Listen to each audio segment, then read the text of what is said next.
Hello बच्चों, आपका मेरे चैनल शिक्षा घर में स्वागत है। आज आप लोगों के लिए मैं नया टॉपिक स्टार्ट करने जा रहा हूँ, 3 फेस इंडक्शन मोटर। उससे रिलेटेड मैं आपको 108 ऑब्जेक्टिव क्वेश्चन सॉल्व कराऊंगा। इन क्वेश्चन को आप जरूर देखिएगा, नोट्स बना लीजिएगा और याद कर लीजिएगा, क्योंकि ये आपके कंपटीशन के एग्ज़ाम के लिए बहुत इम्पॉर्टेंट है और ये आपके काम आएंगे। चलिए स्टार्ट करते हैं। पहला क्वेश्चन है, प्रेरण मोटर कार्य करती है, मतलब आपकी जो 3 फेस इंडक्शन मोटर होती है वो किस सप्लाई पे कार्य करती है। ऑप्शन दिए आपको, एसी पर, डीसी पर, एसी डीसी दोनों पर, कोई नहीं। तो बच्चों आपकी जो क्या होती है इंडक्शन मोटर होती है वो एसी पे कार्य करती है। तो इसमें आंसर क्या होगा आपका, एसी बिल्कुल सही आंसर है। AC is a right answer. चलिए अगला क्वेश्चन देखते हैं। किस मोटर की समायोकृत ट्रांसफार्मर के रूप में भी जाना जाता है, मतलब आप कौन सी मोटर है जो ट्रांसफार्मर के रूप में जानी जाती है। Induction motor, DC motor, synchronous motor, कोई नहीं। तो आपकी जो इंडक्शन मोटर होती बच्चों वो ट्रांसफार्मर के सिद्धांत पर कार्य करती है, ठीक है, म्यूचुअल इंडक्शन पे ये कार्य करती है। अंतर ये होता है बच्चों कि वहाँ पे क्या होता है, आपकी प्राइमरी वाइंडिंग होती है, तो यहाँ पे आपकी प्राइमरी वाइंडिंग की जगह पे यहाँ स्टेटर होता है, और सेकेंडरी वाइंडिंग उसमें होती थी, यहाँ पे आपकी सेकेंडरी वाइंडिंग का कार्य रोटर करता है। वहाँ पे रोटर क्या था आपका, वहाँ पे आपकी सेकेंडरी वाइंडिंग फिक्स थी, लेकिन यहाँ पे रोटर क्या करता है, मोशन करता है, ठीक है। चलिए अगला क्वेश्चन देखते हैं। त्रिकला घूर्णी चुंबकीय क्षेत्र के कला अनुक्रम को बदला जा सकता है। ऑप्शन दिया है, त्रिकला प्रदायी प्रणाली के किन्हीं दो लाइन चालकों की ध्रुवता को आप परस्पर बदलकर त्रिकला प्रदाय प्रणाली के दो लाइन चालकों में से किसी एक को हटाकर त्रिकला प्रदाय प्रणाली के किन्हीं लाइन चालकों को आपस में लघुपतित करके, और चौथा कोई नहीं। तो बच्चों इसमें आंसर क्या होगा आपका, पहला बिल्कुल सही आंसर है।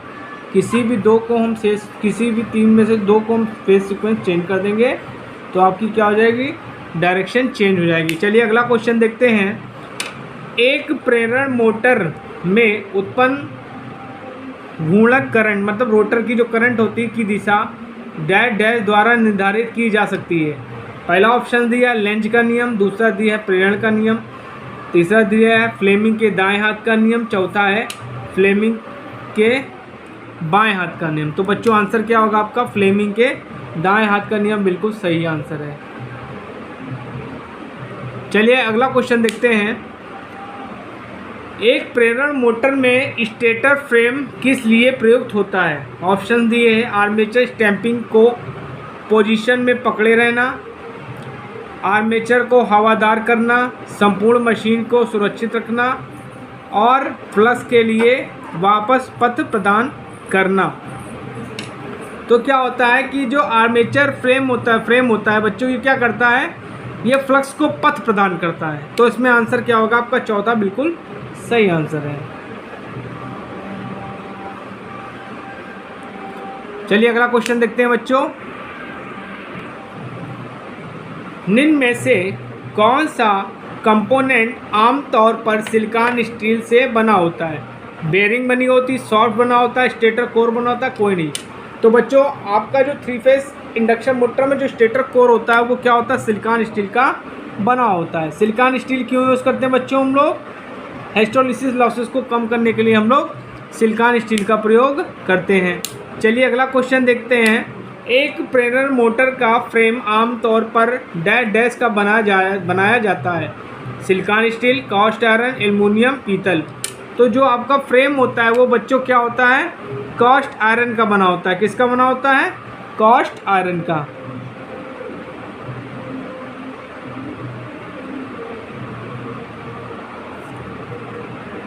चलिए अगला क्वेश्चन देखते हैं।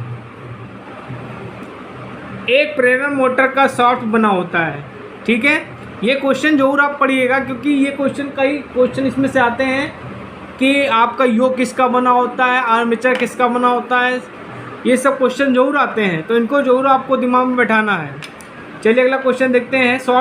एक प्रेरण मोटर का सॉफ्ट बना होता है? कठोर, लचीला, खोखला, कोई नहीं। तो बच्चों आंसर क्या होगा? सॉफ्ट हमेशा कठोर बना होता है, तो कठोर इज अ राइट आंसर। चलिए अगला क्वेश्चन देखते हैं।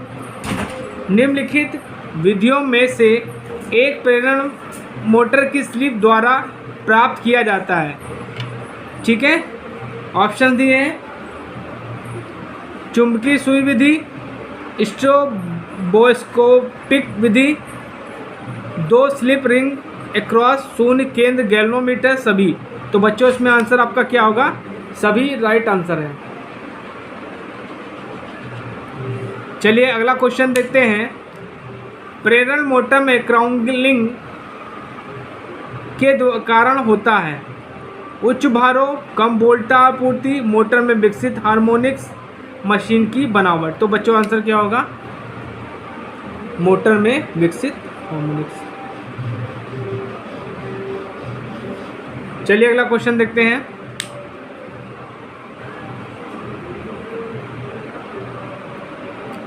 निम्न में से कौन सस्ता है? स्लिप रिंग, ये स्लिप रिंग होगा बच्चों, slip ring induction motor, squirrel cage induction motor, both और नन, मतलब कोई नहीं।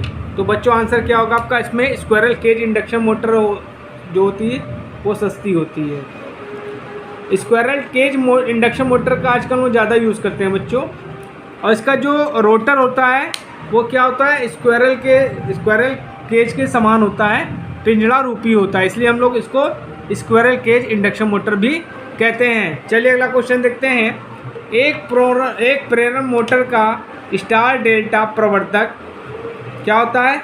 स्टेटर परिपथ में प्रतिरोध आरोपित करता है, रोटर परिपथ में प्रतिरोध आरोपित करता है, मोटर की गति की दिशा बदलता है, प्रारंभ में स्टार्टर के लिए प्रयुक्त वोल्टेज कम करता है। तो हम लोग स्टार्टर जो यूज़ करते हैं क्या करता है? ये जो स्टार्टिंग में वोल्टेज होता है उसको कंट्रोल करता है। तो ये आपका चौथा ऑप्शन बिल्कुल सही है। चलिए अगला क्वेश्चन देखते हैं। समान एचपी के निम्न गति मीटर की तुलना में एक उच्च गति मोटर का आकार होता है? यहाँ पे बेटा मीटर नहीं होगा, मोटर होगा। यहाँ थोड़ा गड़बड़ लिख गया, यहाँ पे क्या होगा? मोटर होगा।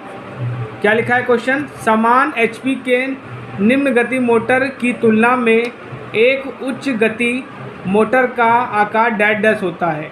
यहाँ ऑप्शन दिया आपको, स्मॉलर,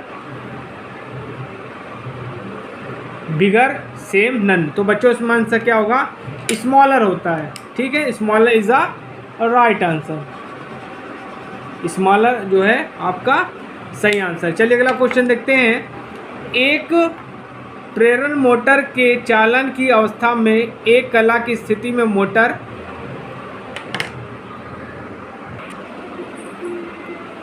वह उतार चढ़ाव की गति उत्पन्न करेगी, चालू नहीं होगी, भार वहन नहीं करेगी, असंतुलित तथा अधिक धारा लेगी। तो बच्चों इसमें आंसर क्या होगा आपकी? वो क्या करेगी? असंतुलित और अधिक धारा लेगी। चलिए अगला क्वेश्चन देखते हैं। निम्न गति प्रेरण मोटर की तुलना में एक उच्च गति मोटर का पावर फैक्टर डैश डैश होगा। क्या होगा? हाई होगा, लो होगा, सेम होगा, नन होगा। तो बच्चों क्या होगा? पावर फैक्टर हाई होगा। आकार छोटा होगा और क्या होगा? पावर फैक्टर क्या होगा? हाई होगा। चलिए अगला क्वेश्चन देखते हैं। प्रारंभ में 3 फेस इंडक्शन मोटर का पावर फैक्टर डैश डैश होता है। क्या होता है? वेरी लो होता है, लीडिंग होता है, यूनिटी होता है, जीरो होता है। तो बच्चों आंसर क्या होगा आपका? पावर फैक्टर जो होता है स्टार्टिंग में लो होता है, वेरी लो होता है। और स्लिप का मान भी क्या होता है वहाँ पे बच्चों? 0 होता है।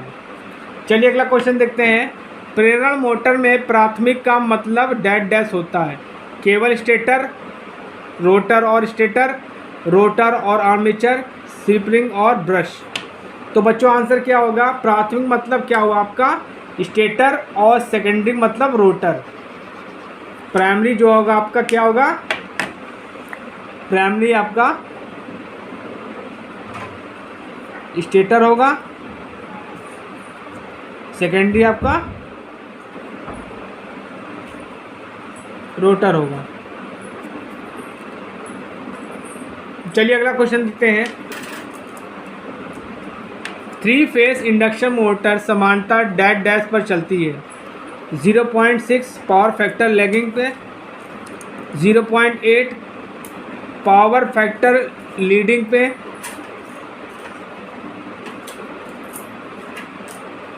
0.8 पावर फैक्टर लैगिंग पे, 0.8 पावर फैक्टर लीड पर, यूनिटी पावर फैक्टर पे। तो बच्चों से आंसर क्या होगा?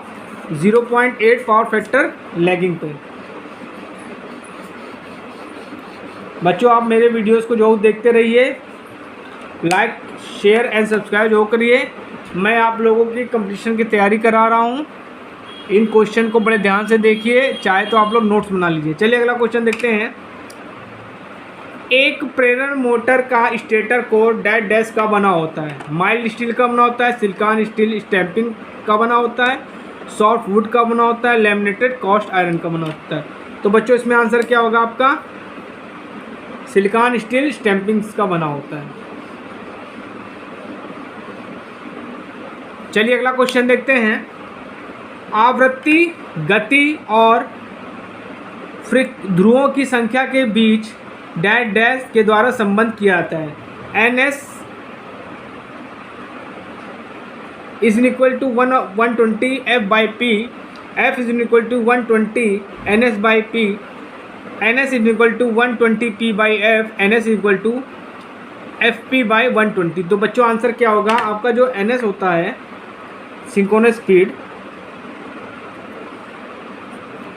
ये सिंक्रोनस स्पीड है, सिंक्रोनस स्पीड वो होता है 120 F/P। आपका NS क्या है? सिंक्रोनस स्पीड है। F क्या आपकी फ्रीक्वेंसी है, P क्या आपका पोल है। चलिए अगला क्वेश्चन देखते हैं। वोल्टा पतन समस्या को कम करने के लिए उद्योगों में प्रेरण मोटर का प्रारंभिक अनुक्रम डैश डैश होता है। ठीक है,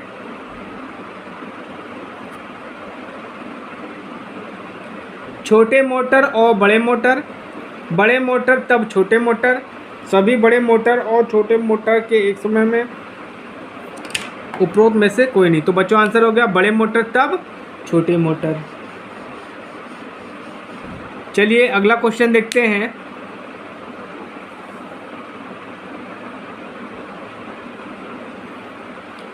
गति की अवस्था में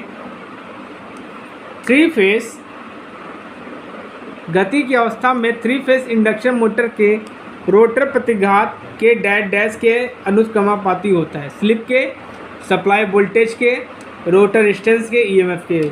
ठीक है, तो आपका जो रोटर प्रतिघात होता है वो क्या होता है? स्लिप के समानुपाती होता है,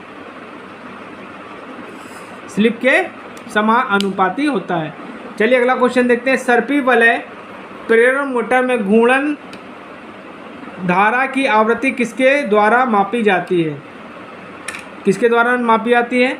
गैल्वेनोमीटर, वाट मीटर, चल कुंडली, मिली वोल्ट मीटर, कोई नहीं। तो बच्चों आंसर क्या होगा? चल कुंडली मिली वोल्ट मीटर। बच्चों बहुत इंपॉर्टेंट क्वेश्चन मैं आपको लोगों को करा रहा हूँ। चलिए अगला क्वेश्चन देखते हैं। ट्रांसफार्मर की अपेक्षा प्रेरण मोटर की स्थिति में क्षण फ्लक्स ज़्यादा होता है, किस कारण से? घूमने वाले घूर्णक और स्टेटर के मध्य वायु अंतराल, वो प्रेरण मोटर में उच्च फ्लक्स घनत्व, कोई नहीं। तो बच्चों आंसर क्या है आपका? घूर्णक और स्टेटर के बीच में क्या होता है? एयर गैप होता है। ठीक है, इसलिए क्या होता है? लीकेज फ्लक्स क्या होता है? ज़्यादा होता है बच्चों आंसर। ठीक है, चलिए अगला क्वेश्चन देखते हैं। 3 फेस इंडक्शन मोटर की स्थिति में चालन अवस्था का प्रतिघात स्थिर अवस्था के प्रतिघात से कम होता है। ऐसा किसमें, किसके कमी के कारण होता है? घूर्णक प्रेरकत्व, स्टेटर चुंबकीय फ्लक्स, घूर्णक EMF की आवृत्ति, स्टेटर और घूर्णक में लिंक करने वाले अन्योन्य प्रेरण। तो बच्चों आंसर क्या होगा? घूर्णक के EMF की फ्रीक्वेंसी के कारण। चलिए अगला क्वेश्चन देखते हैं। एक प्रेरण द्वारा एक प्रेरण मोटर द्वारा विकसित बलाघूर्ण लगभग डैश डैश के समानुपाती होता है, रूट एस के, एस स्क्वायर के, एस के 1/s के। तो बच्चों आंसर क्या होगा आपका, एस के समानुपाती होता है। चलिए अगला क्वेश्चन देखते हैं।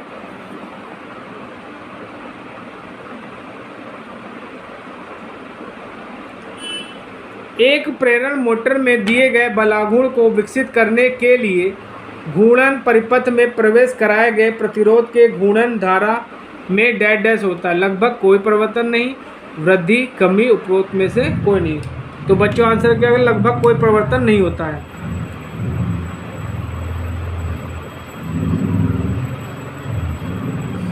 चलिए अगला क्वेश्चन देखते हैं बच्चों। एक प्रेरण मोटर में यदि फ्लक्स घनत्व इसके सामान्य मान का आधा घटा दिया जाए तो बलाघूर्ण होगा। ठीक है, तो क्या होगा, आधा घट जाएगा,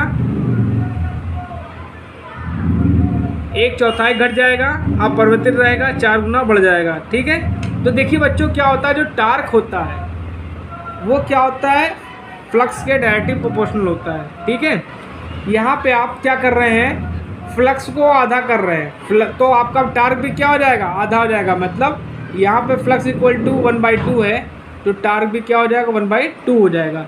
तो बच्चों आंसर क्या होगा, आधा घट जाएगा, आधा घट जाएगा। तो आधा घट गया जाएगा आपका राइट आंसर है। चलिए अगला क्वेश्चन देखते हैं। एक प्रेरण मोटर के उच्च वोल्टा परीक्षण में पूर्ण वोल्टा परीक्षण डैश डैश के द्वारा के लिए बनाए रखा जाता है 1 मिनट, 2 मिनट, 1 सेकंड, 2 सेकंड। तो बच्चों आंसर क्या होगा, 1 मिनट के लिए।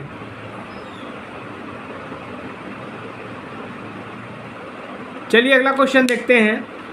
वोल्टता समस्या को कम करने के लिए इसे डैश डैश प्रारंभ करना अधिमान्य होता है। चलिए ऑप्शन देखते हैं। पूर्ण भार पर भारित मोटर, निम्न वोल्टता पर भारित मोटर, निम्न वोल्टता पर आभारित मोटर, पूर्ण वोल्टता पर आभारित मोटर। तो बच्चों इसमें आंसर क्या होगा, निम्न वोल्टता पर आभारित मोटर। बच्चों आप क्वेश्चंस को जोर पढ़ते रहिए, वीडियोस को देखते रहिए, वैकेंसी बहुत आने वाली है, आप निश्चित तौर से सेलेक्ट हो गए। चलिए अगला क्वेश्चन देखते हैं। एक प्रेरण मोटर की गति डैश डैश होती है, भार बढ़ने के साथ बढ़ती है, भार बढ़ने के साथ स्थिर होती है, भार बढ़ने के साथ साथ बहुत घट जाती है, भार बढ़ने के साथ साथ थोड़ी सी घटती है। तो बच्चों आंसर क्या होगा, भार बढ़ने के साथ साथ थोड़ी सी घटती है। चलिए अगला क्वेश्चन देखते हैं। एक स्क्वायरल केज इंडक्शन मोटर में स्लिप रिंग की संख्या सामान्यतः डैश डैश होती है, 2 होती है, 3 होती है, 0 होती है, 4 होती है। तो आंसर इसमें क्या होगा, 0 होती है। चलिए अगला क्वेश्चन देखते हैं। हल्के भारित प्रेरण मोटर की शक्ति गुणक का प्रकार क्या है, इकाई, 0, निम्न अग्र, निम्न पश्च। तो बच्चों आंसर क्या होगा, निम्न पश्च, लो लैगिंग। चलिए अगला क्वेश्चन देखते हैं। निम्नलिखित मोटरों में से किस एक मोटर को क्रेन प्रचालित करने के लिए प्रयोग किया जाता है, स्लिप रिंग प्रेरण मोटर, स्क्वायरल केज प्रेरण मोटर, तुल्यकाली सिंक्रोनस मोटर, तुल्यकाली को बोलते हैं synchronous motor, capacitor start capacitor run motor. तो बच्चों आंसर अब क्या होगा, स्लिप रिंग इंडक्शन मोटर। चलिए अगला क्वेश्चन देखते हैं। 3 फेस इंडक्शन मोटर में रोटर हानियाँ डैश डैश में होती हैं, रोटर कोर और टीथ, स्टेटर कोर और टीथ, स्टेटर और स्टेटर कुंडलन, स्टेटर और रोटर। तो बच्चों आंसर क्या होगा, स्टेटर कोर और टीथ। चलिए अगला क्वेश्चन देखते हैं। एक 3 फेस इंडक्शन मोटर अधिकतम बलाघूर्ण तब देता है जब स्लिप के बराबर होता है R2/X2, X2/R2, 0 यूनिटी। तो बच्चों आंसर क्या होता है कि जो आपकी कंडीशन होती है मैक्सिमम टार्क की, तो ये होती है R2 is equal to S x2। तो यहाँ इसको हम क्या लिख सकते हैं, S is equal to R2 by x2 लिख सकते हैं। ठीक है, तो इस हिसाब से बच्चों आपका जो होगा पहला ऑप्शन बिल्कुल सही है। चलिए अगला क्वेश्चन देखते हैं।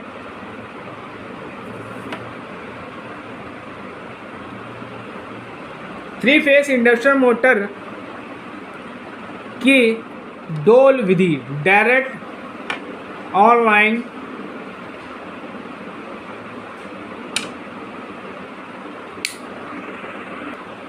स्टार्टर विधि केवल 2 मोटरों डैश के लिए लागू होता है। उच्च शक्ति रेटिंग, बहुत उच्च शक्ति रेटिंग, छोटा शक्ति रेटिंग, मध्यम शक्ति रेटिंग। तो बच्चों आंसर क्या होगा, इसका प्रयोग हम लोग लो शक्ति रेटिंग में वाली मोटरों में करते हैं। तो इसमें आंसर क्या होगा, छोटा शक्ति रेटिंग। चलिए अगला क्वेश्चन देखते हैं। 3 फेस इंडक्शन मोटर के शून्य भार परीक्षण के दौरान मोटर डैश शक्ति देती है।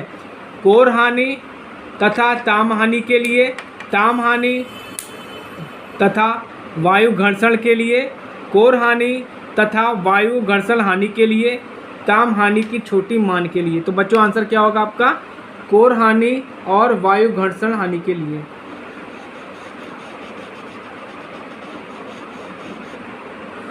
चलिए अगला क्वेश्चन देखते हैं। सामान्य वोल्टा से उच्च वोल्टा पर 3 फेस इंडक्शन मोटर के प्रचालन की दशा में इसका शक्ति गुणक बढ़ेगा, समान रहेगा, घटेगा, इनमें से कोई नहीं। तो बच्चों क्या होगा आपका, समान रहेगा। चलिए अगला क्वेश्चन देखते हैं। एक प्रेरण मोटर में एक कला में दोष होने पर फ्यूज के द्वारा प्रोटेक्शन प्रदान की जाती है। यदि प्रेरण मोटर का स्टेटर स्टार में जुड़ा हो, डेल्टा में जुड़ा हो, स्टार और डेल्टा दोनों में, या डेल्टा में जुड़ा हो, इनमें से कोई नहीं। तो बच्चों आंसर क्या होगा, स्टार में जुड़ा हो। देखिए स्टार में करंट की वैल्यू क्या होती है बच्चों, ज़्यादा होती है। ठीक है, इसलिए हम लोग क्या करते हैं, यहाँ पे फ्यूज का प्रयोग करेंगे। अगला क्वेश्चन देखते हैं। स्लिप रिंग प्रेरण मोटर की तुलना में स्क्वायरल केज मोटर की दक्षता होती है, क्या होती है, स्थिर होती है, कम होती है, अधिक होती है, समान होती है। तो बच्चों क्या होती है, कम होती है। और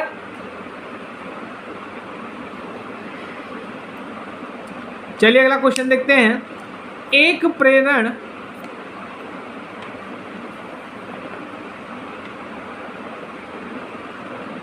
प्रेरण की सिंक्रोनस स्पीड और वास्तविक स्पीड के बीच अंतर के रूप में जाना जाता है। रेगुलेशन कहलाता है, बैकलैश कहलाता है, स्लिप कहलाता है, और क्या कहलाता है आपका, और लैग कहलाता है। तो बच्चों आंसर क्या होगा आपका, स्लिप कहलाता है। देखिए स्लिप क्या होता है, S is equal to NS minus NR upon NS। ठीक है, चलिए अगला क्वेश्चन देखते हैं। प्रेरण मोटर के लिए स्लिप रिंग बनाई जाती है। बहुत इंपॉर्टेंट क्वेश्चन है बच्चों, इसको जाओ ध्यान रखिएगा। Aluminium, carbon, phosphor, bronze, cobalt, steel. तो बच्चों आंसर क्या होगा, फास्फोर ब्रॉन्ज का बनाया जाता है। बहुत इंपॉर्टेंट क्वेश्चन है बच्चों, मैं जो लेके आया हूँ आप लोग के लिए। अगर आप ये क्वेश्चन निश्चित तौर से पढ़ते हैं तो आपकी बहुत तैयारी हो जाएगी। चलिए अगला क्वेश्चन देखते हैं। प्रेरण मोटर का स्टार्टिंग टार्क डैश के समानुपाती होता है। सप्लाई वोल्टेज का square, phosphor bronze 1/2 supply voltage, supply upon voltage. तो बच्चों आंसर क्या होगा आपका, ये होगा। जो टार्क होता है वो क्या होता है, सप्लाई वोल्टेज के स्क्वायर के डायरेक्टली प्रोपोर्शनल होता है। चलिए अगला क्वेश्चन देखते हैं। इंडक्शन मोटर की वास्तविक संपर्ण समानता होती है 1% होती है, 3% से 5%, 10% से 12%, 15% से 20%। तो बच्चों इसमें आंसर क्या होगा आपका? 3% से 5% होती है। चलिए अगला क्वेश्चन देखते हैं। एक स्क्विरल केज इंडक्शन मोटर में प्रारंभिक धारा डैश डैश होती है। ऑप्शन चलिए देखते हैं। निर्धारित धारा का आधा, निर्धारित धारा के बराबर, निर्धारित धारा का 3 गुना, निर्धारित धारा का 5 से 7 गुना। तो बच्चों आंसर क्या होगा? निर्धारित धारा का 5 से 7 गुना होता है। चलिए अगला क्वेश्चन देखते हैं। यदि तुल्यकाली स्पीड n1 तथा रोटर की वास्तविक स्पीड n2 है तो स्लिप का मान क्या होगा? n1 minus n2, 1/n1 minus n2, 1 minus n2 upon n1, n1 upon n2 minus 1। देखिए जो स्लिप का फॉर्मूला होता है बच्चों क्या होता है? वो होता है ns minus nr upon ns होता है। यहाँ पे आपकी क्या दिए है?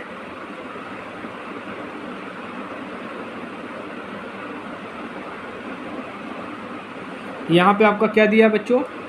यहाँ पे रोटर जो आपकी सिंक्रोनस स्पीड है उसकी जगह दिया है इन्होंने n1, तो यहाँ पर दिया ns की जगह n1 रख दीजिए, और nr की जगह दी है ना n2, और ns की जगह n1 ही है। तो इसको हम जब डिवाइड कर देंगे तो n1 बाई n1 हो जाएगा और n2 बाई n1 हो जाएगा। तो बच्चों ये कट पीट के तो 1 आ जाएगा, और ये तो क्या आ जाएगा? 1 माइनस n2 अपॉन n1 हो जाएगा। तो इस हिसाब से बच्चों आपका थर्ड ऑप्शन बिल्कुल सही है। थर्ड ऑप्शन बिल्कुल आपका सही है। चलिए अगला क्वेश्चन देखते हैं। जब आपूर्ति फ्रीक्वेंसी f तथा स्लिप s है तो रोटर की धारा की आवृत्ति द्वारा दिया जाता है fs f into f1s fs by 2 और f इंटू एस। देखिए जो आपकी रोटर की फ्रिक्वेंसी होगी उसको हम लोग fr से रिप्रेजेंट करते हैं, तो ये हो जाएगी आपकी sf। मतलब रोटर की फ्रिक्वेंसी और स्टेटर की फ्रिक्वेंसी में स्लिप का अंतर होता है। ठीक है, तो यहाँ पे बच्चों आंसर क्या होगा आपका? पहला। ठीक है, चलिए अगला क्वेश्चन देखते हैं। एक प्रेरण मोटर तुल्यकालिक स्पीड पर चलेगी यदि इसको डैश डैश पे चलाया जाए। ठीक है, शून्य भार पर, हल्के भार पर, पूर्ण भार पर, प्रक्षेपित ईएमएफ के साथ। तो प्रक्षेपित ईएमएफ के साथ आप चलाएंगे तो क्या होगा? सिंक्रोनस स्पीड पे ये चलेगी। चलिए अगला क्वेश्चन देखते हैं। प्रेरण मोटर की गति नियंत्रण के लिए निम्नलिखित में से किसी एक विधि का उपयोग किया जा सकता है? ध्रुव परिवर्तन, आवृत्ति परिवर्तन, कास्केड कंट्रोल, कोई भी। तो बच्चों इसमें आंसर क्या होगा? कोई भी आप मेथड यूज़ कर सकते हैं। ये तीनों मेथड जो हैं आपके कंट्रोल के हैं। ठीक है, चलिए अगला क्वेश्चन देखते हैं। प्रेरण मोटर में कॉगिंग डैश डैश होती है। एक ब्रेकिंग विधि, मोटर में कुछ समय के लिए आपूर्ति देना और छोटी छोटी गति प्रदान करना, सिंक्रोनाइजेशन की एक विधि, चरणबद्ध लोडिंग की विधि। तो बच्चों आंसर क्या होगा? मोटर में कुछ समय के लिए आपूर्ति देना और छोटी छोटी गति प्राप्त करना। This is your right answer.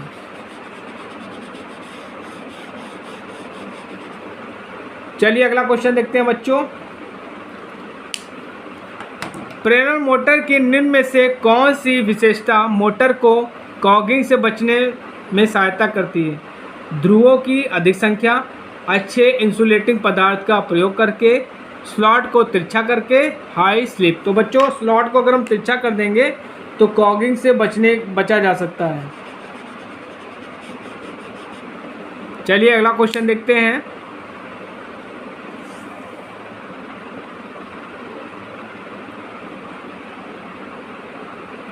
यदि एक स्क्विरल केज इंडक्शन मोटर धीमी गति से चलती है तो इसका संभावित कारण हो सकता है open stator coils, low voltage, एक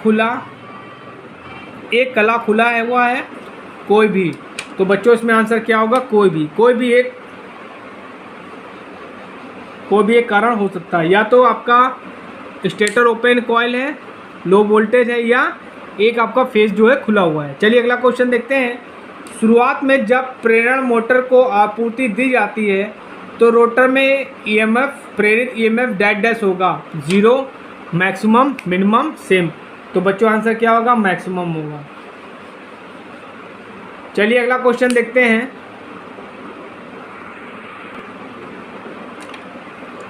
यदि एक 3 फेस इंडक्शन मोटर को 2 फेस आपूर्ति से जोड़ा जाए तो क्या होगा बच्चों? कम आरपीएम पे चलेगी, अधिक आरपीएम पे चलेगी, जल सकती है, कोई नहीं। तो बच्चों आंसर क्या होगा आपका? ये जल सकती है, ये जल सकती है। ठीक है, चलिए अगला क्वेश्चन देखते हैं। एक रेखी प्रेरण की सिंक्रोनस स्पीड डैश डैश पर निर्भर करती है। सप्लाई फ्रीक्वेंसी, ध्रुव पिच की चौड़ाई, ध्रुवों की संख्या और कोई नहीं। ठीक है, तो आंसर क्या होगा आपका? ध्रुवों की संख्या।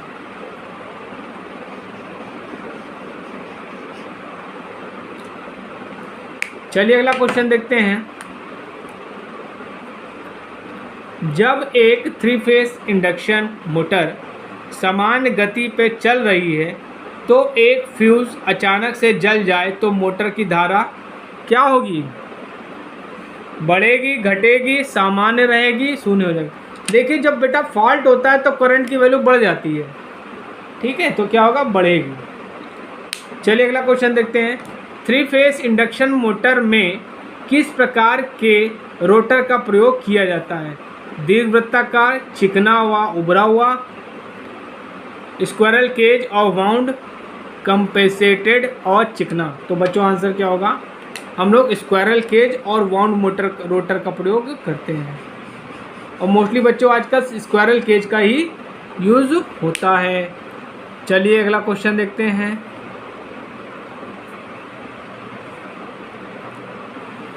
ये फिर से देख लीजिए, आप लोग को दिखा नहीं होगा। 3 फेस इंडक्शन मोटर में किस प्रकार के रोटर का प्रयोग किया जाता है? दीर्घवृत्ताकार, चिकना तथा उभरा हुआ, स्क्वायरल केज और वाउंड, कंपेसेटेड और चिकना। तो बच्चों आंसर क्या होगा? स्क्वायरल केज और वाउंड। आजकल जो है स्क्वायरल केज का ही ज़्यादा यूज़ किया जाता है। चलिए अगला क्वेश्चन देखते हैं। सामान्यतः निम्न वोल्टा प्रवर्तक का प्रयोग डैश डैश के लिए किया जाता है।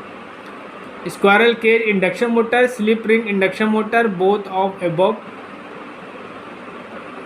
और नन। तो बच्चों आंसर क्या होगा आपका? Squirrel induction motor, squirrel cage induction motor.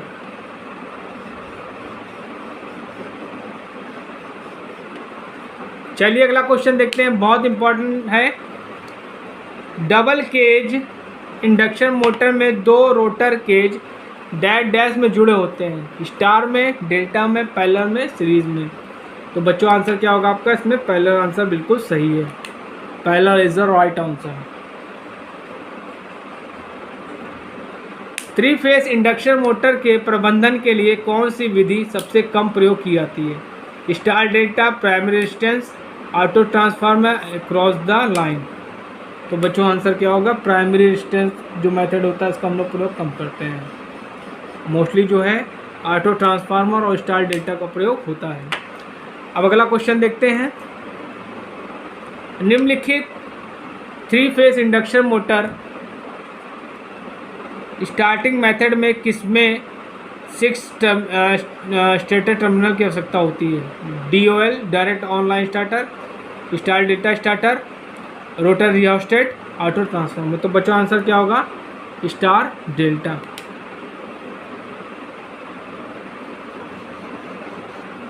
चलिए बच्चों अगला क्वेश्चन देखते हैं।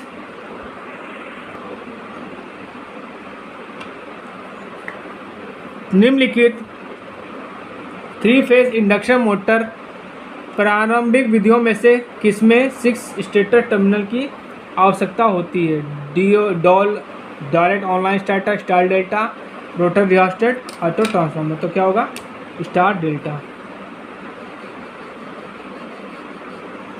चलिए अगला क्वेश्चन देखते हैं। यदि स्क्वायरल केज इंडक्शन मोटर के स्टेटर वोल्टा को इसकी समान मान से आधा कर दिया जाए तो उसकी प्रारंभिक धारा होगी 25%, क्या होगी 50% होगी, 70.7% होगी, नन होगी। ठीक है, तो बच्चों आंसर क्या होगा 50% होगी। चलिए अगला क्वेश्चन देखते हैं। एक इंडक्शन मोटर की सिंक्रोनस वेटेज डैश होती है। रोटर की निर्गत शक्ति, रोटर की इनपुट पूर्ण भार हानियाँ, रोटर हानियाँ। तो बच्चों आंसर क्या होगा रोटर इनपुट।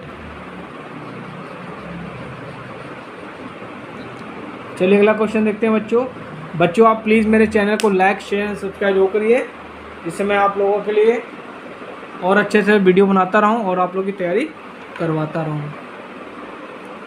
चलिए अगला क्वेश्चन देखते हैं। एक 3 phase slip ring induction motor की रोटर कुंडलन समानता डैश में जुड़ी होती है। डेल्टा में आंशिक स्टार और आंशिक डेल्टा, स्टार और कोई नहीं। तो बेटा जो मोटर होती है हमेशा स्टार में ही होता है। ठीक है, चलिए अगला क्वेश्चन देखते हैं। निम्न में किस मोटर की प्रारंभिक धारा अधिक होती है? Squirrel cage induction motor, slip ring induction motor, universal motor, repulsion motor. तो आंसर क्या होगा आपका स्क्वायरल केज इंडक्शन मोटर।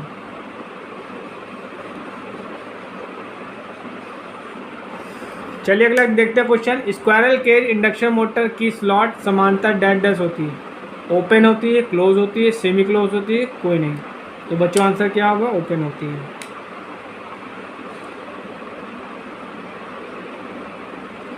चलिए अगला क्वेश्चन देखते हैं। एक प्रेरण मोटर में कम वायु अंतराल डैश प्राप्त करने के लिए आवश्यक है। शोर को कम, स्पंदन हानि को कम, अतिभार क्षमता बढ़ना, एक अच्छा शक्ति गुणक। तो बच्चों आंसर क्या होगा एक अच्छा शक्ति गुणक।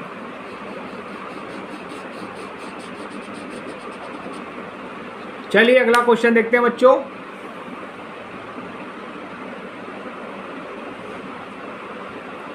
अधिकतम गति डैश है जिस पर 50 हर्ट्ज इंडक्शन मोटर गति कर सकती है। 1460, 1480, 2960, 5268। तो बच्चों आंसर क्या होगा 2980, 960। चलिए अगला क्वेश्चन देखते हैं। यदि रोटर स्लिप 2 गुनी कर दी जाए तो प्रतिकला रोटर प्रतिघात का मान होगा reduced to half, be doubled before times, not change। तो क्या होगा डबल हो जाएगी। क्या हो जाएगी डबल हो जाएगी। चलिए अगला क्वेश्चन देखते हैं। स्लिप के 2 पदों में रोटर निर्गत ऑब्लिक रोटर निविष्ट का अनुपात के समान होता है। S 1/s, 1 - s, 1/1 - s। तो बच्चों आंसर क्या होगा 1/s के 1 - s के बराबर होता है। ठीक है, चलिए अगला क्वेश्चन देखते हैं। एक रोटर प्रतिरोध प्रारंभक का उपयोग डैश की स्थिति में किया जा सकता है। Squirrel cage induction motor, slip ring induction motor, A और बी मतलब 1 और 2 कोई नहीं। तो बच्चों आंसर क्या होगा स्लिप रिंग इंडक्शन मोटर।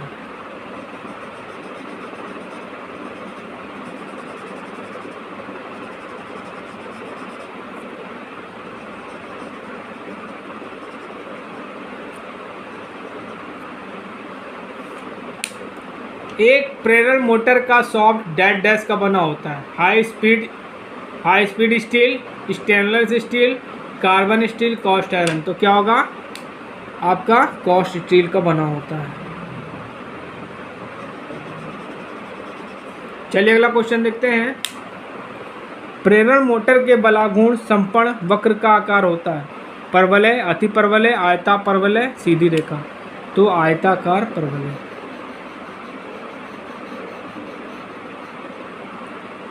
पूर्ण भार की अवस्था में प्रेरण मोटर का स्लिप लगभग होता है 0.1, 0.03, 0.2, 0.8। तो क्या होता है 0.03। चलिए अगला क्वेश्चन देखते हैं। बहुत गलत लिखा है। थ्री फेस इंडक्शन मोटर की उच्च दक्षता के लिए स्लिप होनी चाहिए। उच्च, बहुत उच्च, जितना संभव उतना कम, कोई नहीं। तो क्या होते हैं, स्लिप कम होनी चाहिए, तभी इफिशियंसी क्या होगी, ज़्यादा होगी बच्चों। चलिए अगला क्वेश्चन देखते हैं। प्रेरण मोटर इसलिए कहा जाता है क्योंकि इसका प्रचालन डैश डैश पर निर्भर करता है। Self induction, mutual induction, eddy current तो और हिस्टोलिसिस। बच्चों मैंने पहले आपको बताया कि इसका वर्किंग प्रिंसिपल क्या होता है, ट्रांसफार्मर के समान होता है। और ट्रांसफार्मर क्या करता है, म्यूचुअल इंडक्शन पे कार्य करता है। तो बच्चों ये भी क्या होगी, म्यूचुअल इंडक्शन पे कार्य करेगी। चलिए अगला क्वेश्चन देखते हैं। Double square cage three phase induction motor की ऊपरी क्षण में डैश डैश होती है। High resistance, high reactance, high resistance and low reactance, low resistance and high reactance, low resistance और हाई रेजिस्टेंस। तो बच्चों आंसर क्या होगा, हाई रेजिस्टेंस और लो रिएक्टेंस।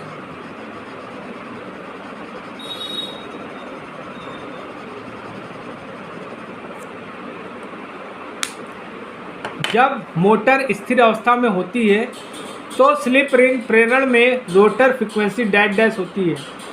स्टेटर आवृत्ति से अधिक, शून्य, स्टेटर आवृत्ति के बराबर, स्टेटर आवृत्ति से कम, तो स्टेटर आवृत्ति के बराबर।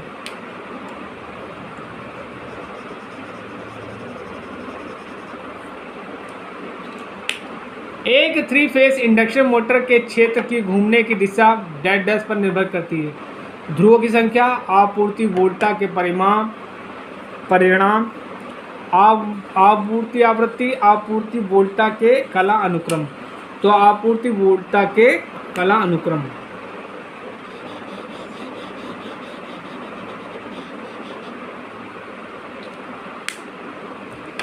एक थ्री फेस इंडक्शन मोटर के रोटर में अधिकतम वोल्टता तब उत्पन्न होता है जब यह शून्य भार पर घूमता है, पूर्ण भार पर घूमता है, आधे पर घूमता है, स्थिर होता है। तो बच्चों आंसर क्या होगा, स्थिर होता है।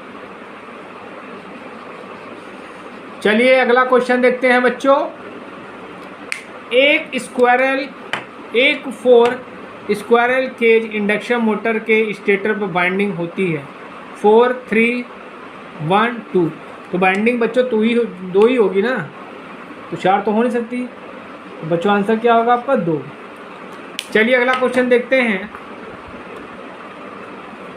एक थ्री फेस इंडक्शन मोटर को इस प्रकार बनाया जाता है कि चलने के दौरान रोटर का होना चाहिए high resistance, high reactance, large slip, low resistance. तो बच्चों आंसर क्या होगा इसमें आपका, तो बच्चों इसमें आंसर क्या होगा, लो रेजिस्टेंस। चलिए अगला क्वेश्चन देखते हैं। निम्न में से किस टेस्ट के दौरान प्रेरण मोटर पर वोल्टता प्रदान की जाती है, load test, no load test, stator resistance, block rotor test. तो बच्चों आंसर क्या होगा आपका, ब्लॉक रोटर टेस्ट। बच्चों आप जो पढ़ते रहिए। चलिए अगला क्वेश्चन देखते हैं। Three phase wound motor are called dash dash motor, synchronous motor, slip ring motor, series motor, commutator. तो बच्चों आंसर क्या होगा आपका, स्लिप रिंग मोटर। चलिए अगला क्वेश्चन देखते हैं।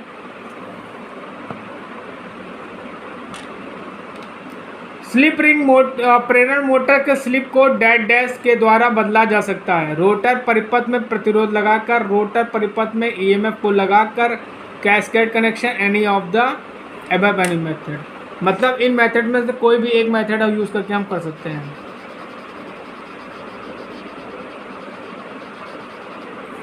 चलिए अगला क्वेश्चन देखते हैं। प्रेरण मोटर की सॉफ्ट डैश डैश के कारण असंतुलित होती है। कुंडलन के अधिक तापन, वायु अंतराल के असमान वितरण, स्लिप रिंग उबड़ खाबड़ बनावट। तो बच्चों आंसर क्या होगा, वायु अंतराल के असमान वितरण के कारण। चलिए अगला क्वेश्चन देखते हैं। थ्री फेस वाउंड मोटर के गति को डैश डैश द्वारा बढ़ाया जा सकता है। लघु परिपथ स्लिप रिंग का प्रयोग करके, आरोपित वोल्टता को बढ़ाकर, आरोपित वोल्टता को घटाकर, रोटर परिपथ में बाहरी प्रतिरोध को घटाकर। तो आंसर आपका क्या है? चौथा सही है, रोटर परिपथ में बाहरी प्रतिरोध को घटाकर।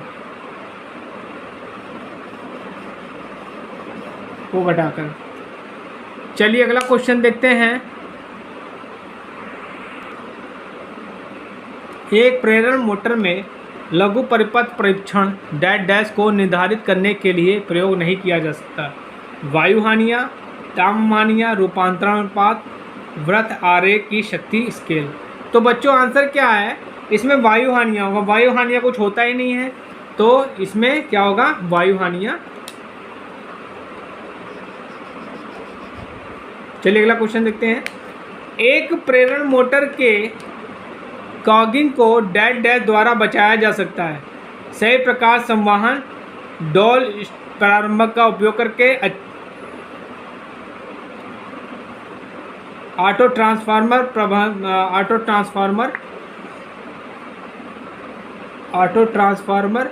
स्टार्टर के प्रयोग से, रोलर स्लॉट की संख्या को स्टेटर स्लॉट की संख्या से कम या अधिक करके। ठीक है, तो बच्चों आंसर आपका चौथा बिल्कुल सही है। रोटर स्लॉट की संख्या को, यहाँ बेटा रोलर नहीं होगा, रोटर होगा। क्या होगा? रोटर।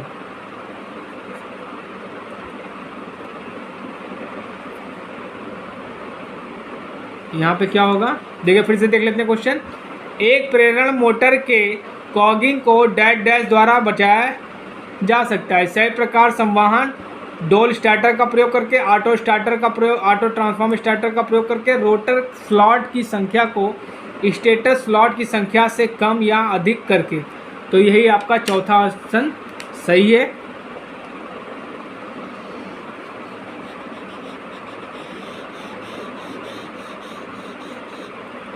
चलिए अगला क्वेश्चन देखते हैं। एक प्रेरण मोटर की पश्चगामी पावर फैक्टर डैश डैश के दौरान होती है।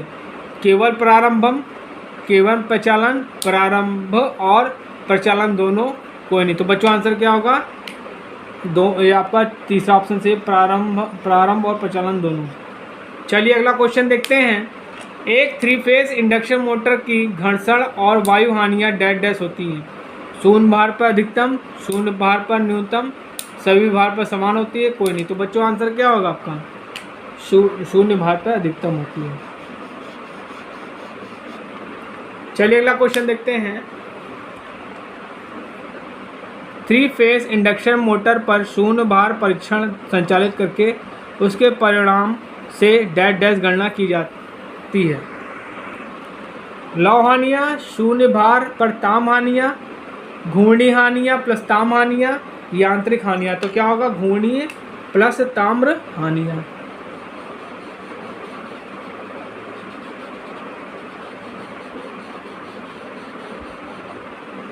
चलिए अगला क्वेश्चन देखते हैं। शून्य भार तथा क्लॉग रोटर परीक्षण के परिणाम तथा कुंडलन प्रतिरोध प्रतिकला की मापन गणना के लिए आवश्यक होती है। भार, अभिलक्षण वक्र, तुल्यांक प्रतिबाधा, दक्षता,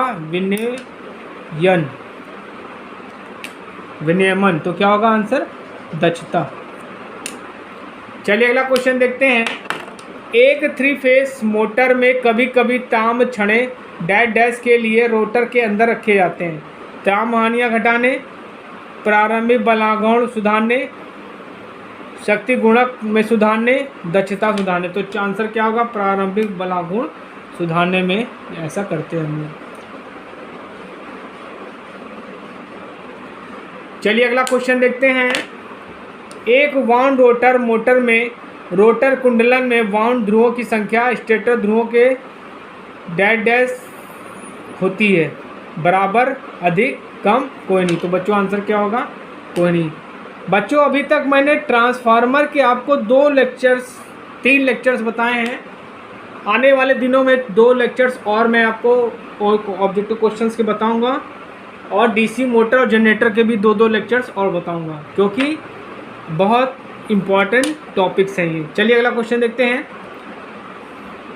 इंडक्शन मोटर का भी एक लेक्चर और मैं बनाऊंगा, वो भी लगभग 100 क्वेश्चंस का होगा। चलिए अगला क्वेश्चन देखते हैं। एक प्रेरण मोटर का संचालित क्लॉक रोटर परीक्षण से हम डैश डैश की गणना करते हैं। पूर्ण भार पर होने वाली तापहानियाँ, पूर्ण भार पर होने वाली लौह हानियाँ, पूर्ण भार प्रति मोटर की प्रति कला प्रतिघात के बराबर। तो बच्चों आंसर क्या होगा आपका इसमें? तो बच्चों इसमें आंसर होगा आपका पूर्ण भार पर होने वाली तापहानियाँ। ठीक, चलिए अगला क्वेश्चन देखते हैं।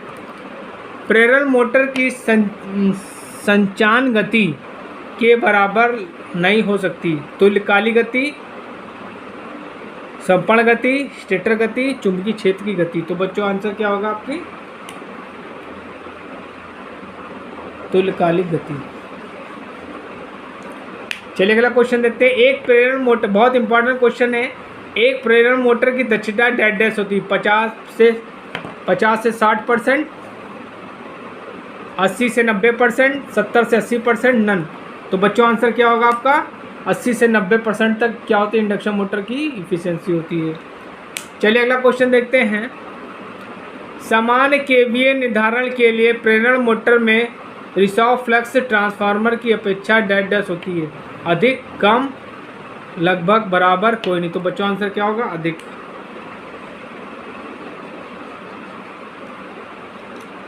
थ्री फेज इंडक्शन मोटरों की दशा में समानता एक फ्यूज डैश डैश से सुरक्षा प्रदान करता है।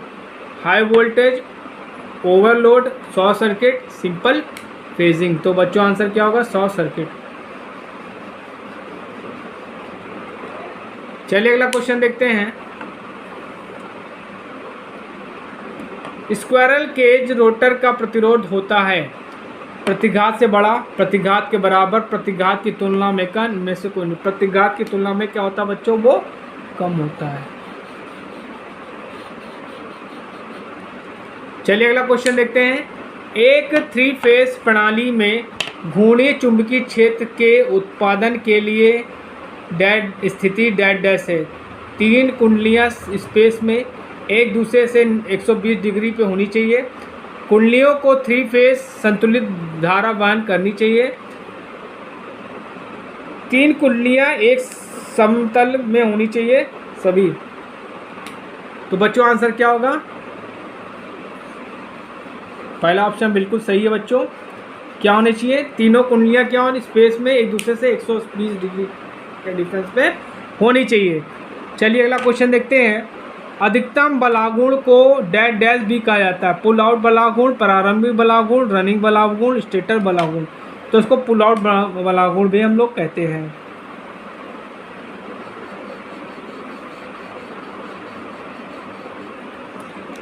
चलिए अगला क्वेश्चन है। रोटर की इनपुट शक्ति को समानता डैश डैश कहा जाता है। वायु अंतराल शक्ति, निविष्ट शक्ति, निर्गत शक्ति, यांत्रिक शक्ति। तो क्या होगा? वायु अंतराल शक्ति। क्योंकि जो आपकी पावर होती है ये एयर गैप को फॉलो करती है। निम्न में से कौन सा प्रारंभक प्रेरण मोटर में उपयोग नहीं किया जाता? Auto transformer, 3 point starter, star delta starter, डोल स्टार्टर। तो बच्चों आपका जो 3 पॉइंट स्टार्टर है ये डीसी मोटर में यूज़ होता है, ये इंडक्शन मोटर में नहीं यूज़ होता है। बाकी जो है आपके क्या है? ऑटो ट्रांसफार्मर यूज़ होता है, स्टार डेल्टा यूज़ होता है, और डोल स्टार्टर यूज़ होता है, रियोटर स्टार्टर यूज़ होता है। 3 पॉइंट स्टार्टर जो होता है आपका ये होता है डीसी मोटर में यूज़ होता है। ठीक है, चलिए अगला क्वेश्चन देखते हैं।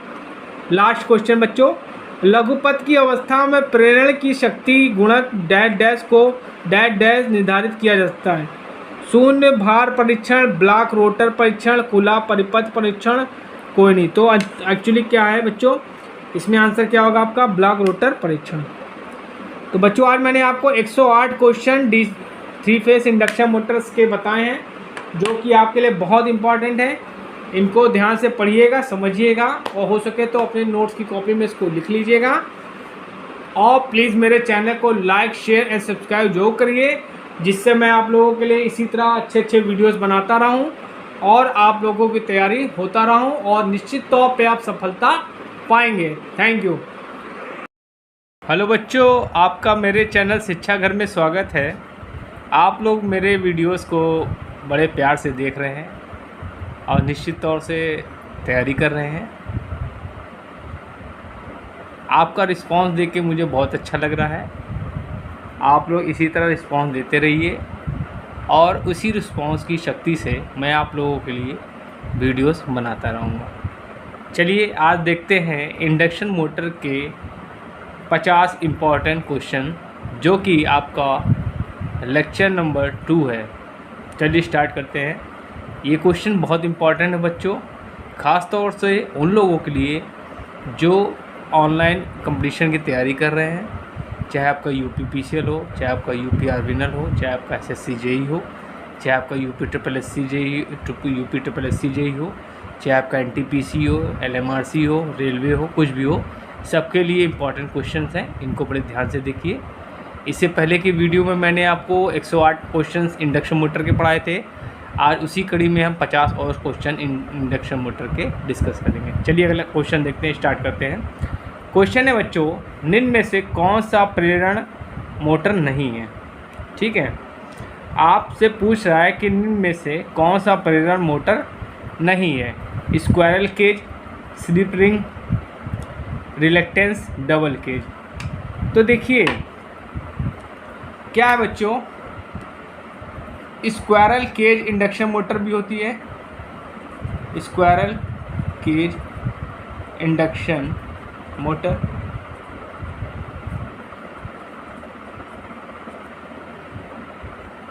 स्लिप रिंग इंडक्शन मोटर भी होती है।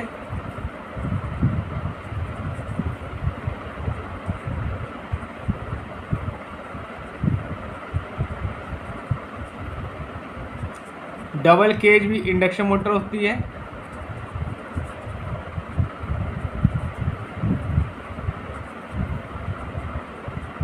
लेकिन जो आपकी रिलक्टेंस मोटर होती है, ये आपकी प्रेरण मोटर नहीं है। तो आपका इसमें आंसर क्या होगा? Reluctance motor. चलिए अगला क्वेश्चन देखते हैं।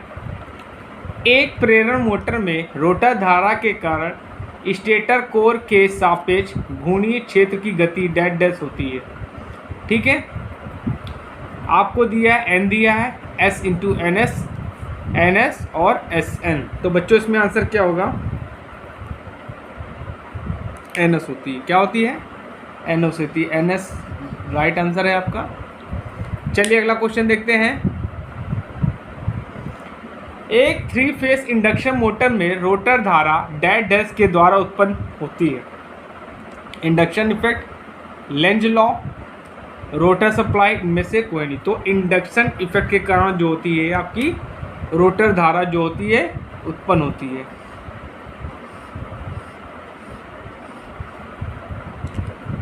चलिए अगला क्वेश्चन देखते हैं। प्रेरण मोटर का पूर्ण वृत्त आरेख डैश डैश के द्वारा खींचा जा सकता है। No load test data only, block rotor test data only, stator resistance test data only, no load block rotor and stator resistance test data. तो बच्चों आंसर आपका क्या है? ये आपका चौथा आंसर बिल्कुल सही है। नो लोड टेस्ट होता है, ब्लॉक रोटर टेस्ट होता है और स्टेटर रेजिस्टेंस टेस्ट होता है। इसके द्वारा हम टोटल जो है सर्किट डायग्राम जो है इंडक्शन मोटर का खींच सकते हैं। चलिए अगला क्वेश्चन देखते हैं। 3 फेस इंडक्शन मोटर की दशा में परिणामी फ्लक्स डैश डैश बदलता रहता है। केवल धनात्मक चक्र में बदलता है, केवल ऋणात्मक चक्र में बदलता है, स्थिर रहता है। तो बच्चों आंसर इसमें क्या होगा आपका? केवल ऋणात्मक चक्र में बदलता है। चलिए बच्चों अगला क्वेश्चन देखते हैं। प्रेरण मोटर के रोटर में ताप हानियाँ डैश डैश शोर के रूप में प्रकट होती हैं, ताप के रूप में प्रकट होती हैं, घर्षण के रूप में नष्ट हो जाती हैं, कुंडलन में नष्ट हो जाती हैं। तो बच्चों आंसर क्या होगा आपका? ताप के रूप में प्रकट होती हैं। देखिए क्या होती है, जो ताम हानियाँ होती हैं बच्चों, ये क्या होती हैं, I²RT होती हैं। और जो ये क्या है प्रकार का, क्या है आपकी ऊष्मा है, और ऊष्मा किस फॉर्म में है, ताप के फॉर्म में। तो जो आपकी ताम हानियाँ होंगी वो क्या होंगी, ताप के रूप में प्रकट होती हैं। और ये क्या होती हैं, ये आपकी लोड पर डिपेंड करती हैं। किस पे डिपेंड करती हैं, लोड पर डिपेंड करती हैं, लोड पर डिपेंड करती हैं। ये मतलब क्या होती हैं, लोड के अनुसार घटती बढ़ती रहती हैं। चलिए अगला क्वेश्चन देखते हैं। प्रेरण मोटर का प्रचालन निर्भर करता है रोटेटिंग मैग्नेटिक फील्ड पर, स्टेशनरी मैग्नेटिक फील्ड पर, इनमें से कोई नहीं और कोई नहीं, इनमें से कोई भी और इनमें से कोई नहीं। तो बच्चों आंसर क्या होगा, रोटेटिंग मैग्नेटिक फील्ड पर डिपेंड करता है।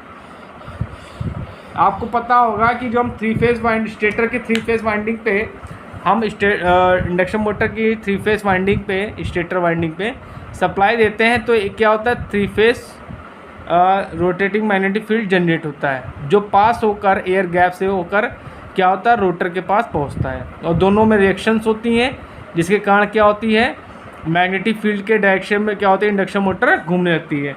तो मोटर का जो प्रेरण मोटर का जो प्रचालन होगा वो क्या होगा, इस रोटेटिंग मैग्नेटिक फील्ड पे डिपेंड करेगा। ठीक है बच्चों, चलिए अगला क्वेश्चन देखते हैं। स्थिर अवस्था में सर्पण मतलब होता है स्लिप, डैश डैश का मान होता है, 1 होता है, 0 होता है, अनंत होता है, स्थिर मान होता है। तो क्या होता है बच्चों, जब स्लिप कंडीशन में होती है तो वहाँ पे क्या होता है, एस का मान क्या होता है, 1 होता है। स्लिप को हम लोग एस से रिप्रेजेंट करते हैं, उसका मान क्या होता है, 1 हो जाता है। तो आपका आपका बिल्कुल सही आंसर है। चलिए अगला क्वेश्चन देखते हैं बच्चों। जब प्रारंभिक बलागुण अधिकतम होता है तो रोटर शक्ति गुणक डैश डैश होता है, पॉजिटिव होता है, निगेटिव होता है, 0 होता है, उपरोक्त में से कोई नहीं। तो क्या होता है, निगेटिव होता है। क्या होता है बच्चों, निगेटिव होता है। एक बात ध्यान रखिएगा बच्चों, चाहे आपका वोल्टेज रेगुलेशन हो, चाहे आपका पावर फैक्टर अधिक होगा, तो वहाँ पे क्या होगा, पावर फैक्टर आपका क्या होगा, निगेटिव होगा। ठीक है, जब आपका क्या होगा, कोई भी चीज़ ज़्यादा होगी, चाहे आपका वोल्टेज रेगुलेशन हो, चाहे आपका टार्क अधिक हो, उस कंडीशन में जो आपका पावर फैक्टर होगा वो क्या होगा, निगेटिव होगा। ठीक है, चलिए अगला क्वेश्चन देखते हैं। जब स्लिप का मान 1 से अधिक होता है तो मोटर किस क्षेत्र में काम करता है, मोटरिंग, जनरेटिंग, ब्रेकिंग और कोई नहीं। तो उस कंडीशन में क्या होता है, ये ब्रेकिंग मोड पे काम करता है। किस पे काम करता है, ब्रेकिंग मोड क्षेत्र में काम करता है। चलिए बच्चों अगला क्वेश्चन देखते हैं।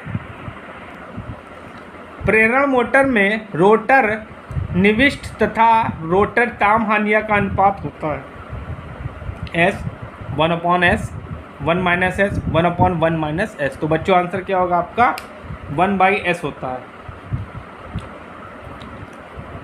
बच्चों मेरे वीडियोस को आप जरूर देखिए, निश्चित तौर पे आप सफलता प्राप्त करेंगे, और आपके मैं कंपटीशन की तैयारी ही करवा रहा हूँ। ठीक है, और इससे आपके CBT एग्ज़ाम की भी तैयारी हो जाएगी। चलिए अगला क्वेश्चन देखते हैं। प्रेरण मोटर का सर्पण मतलब स्लिप जो होता है समानता निर्भर नहीं करता, रोटर स्पीड पे, सिंक्रोनस स्पीड पे, सॉफ्ट टॉर्क पे, कोर लॉस कंपोनेंट पे। तो जो आपकी जो स्लिप होती है वो क्या होती है, कोर लॉस कंपोनेंट पे डिपेंड नहीं करता है। ठीक है, चलिए अगला क्वेश्चन देखते हैं।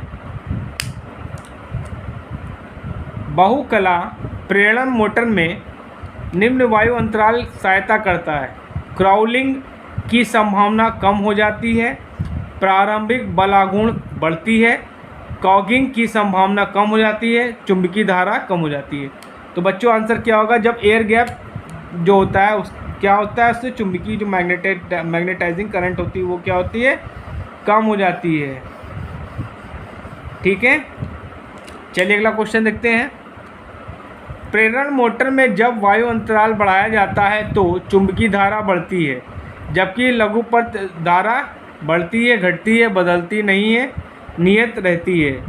ठीक है, तो इसका आंसर क्या होगा बच्चों,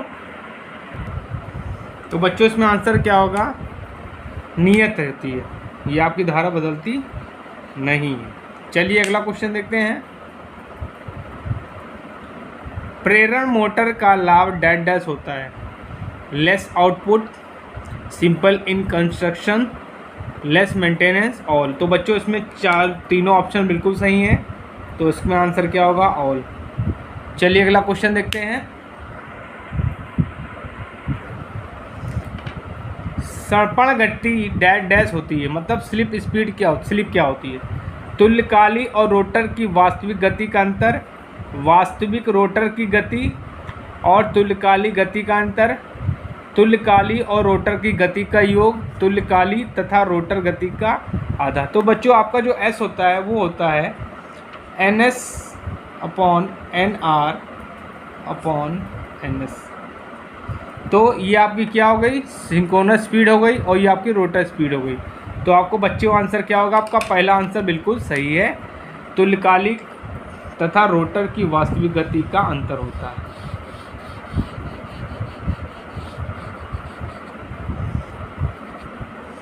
चलिए अगला क्वेश्चन देखते हैं।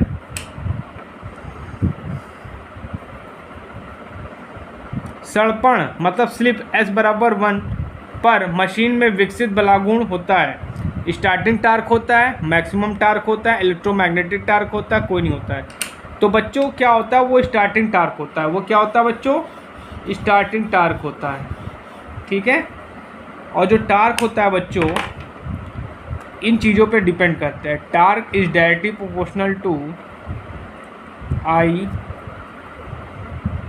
आई हो गया आपका, आई हो गया, फाई हो गया, कॉस फाई के डायरेक्टली प्रोपोर्शनल होता है, और इसी टार्क जनरेट होता है, ठीक है। इसी से टार्क का इक्वेशन निकाला जाता है, ठीक। और जो क्या होता है, जो फाई होता है वो क्या होता है, EMF के डायरेक्टली प्रोपोर्शनल होता है, ठीक है। चलिए अगला क्वेश्चन देखते हैं। स्लिप डैश डैश में होता है, induction motor, synchronous motor, in both machine, और में कोई नहीं। मतलब स्लिप जो होता है किस में होता है, इंडक्शन मोटर में होता है, सिंक्रोनस मोटर में होता है, इन बोथ मशीन, कोई नहीं। तो जो आपका जो स्लिप होता है वो क्या होता है, इंडक्शन मोटर में होता है। क्या होता है, इंडक्शन मोटर में होता है। चलिए अगला क्वेश्चन देखते हैं। प्रेरण मोटर में घूर्णी चुंबकीय क्षेत्र डैश डैश के कारण उत्पन्न होता है, stator winding, rotating winding, either stator winding और रोटर वाइंडिंग, कोई नहीं। तो बच्चों मैंने जैसे आपको बताया कि जब हम 3 फेस इंडक्शन मोटर की स्टेटर वाइंडिंग पे हम सप्लाई देते हैं तो एक रोटेटिंग मैग्नेटिक फील्ड जनरेट होता है। तो हम कहाँ पे सप्लाई दे रहे हैं, स्टेटर वाइंडिंग पे देते हैं। तो किसके कारण उत्पन्न होगा चुंबकीय क्षेत्र, स्टेटर वाइंडिंग के कारण उत्पन्न होगा। चलिए अगला क्वेश्चन देखते हैं।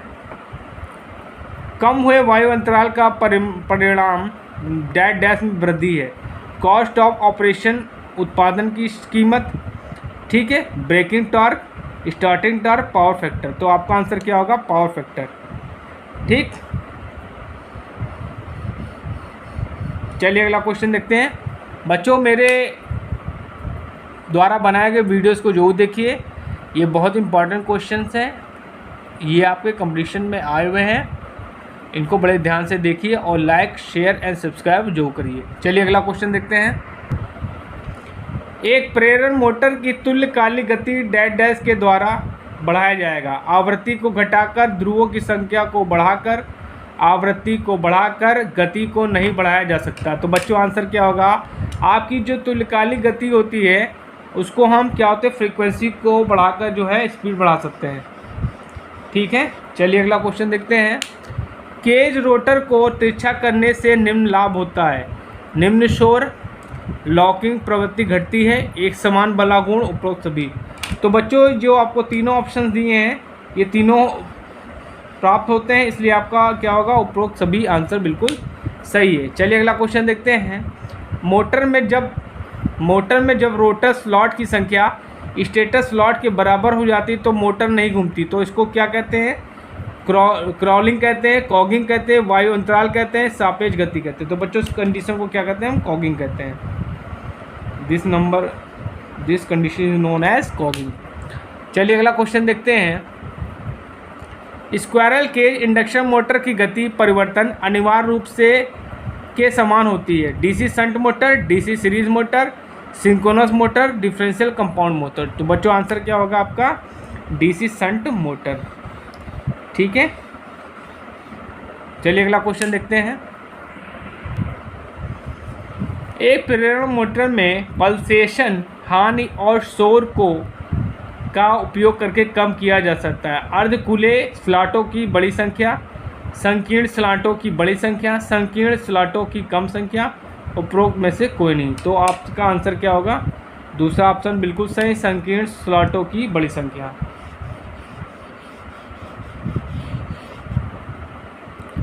चलिए अगला क्वेश्चन देखते हैं।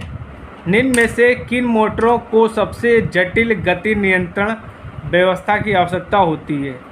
DC shunt motor, DC compound motor, synchronous motor, 3 phase squirrel cage induction motor.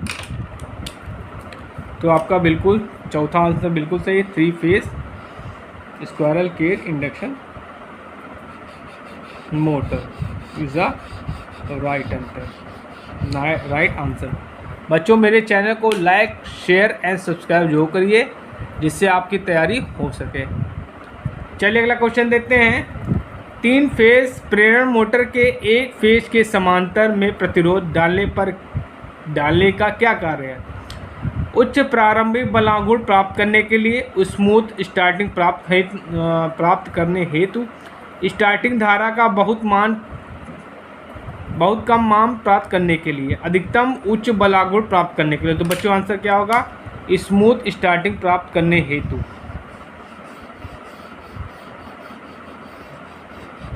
चलिए अगला क्वेश्चन देखते हैं।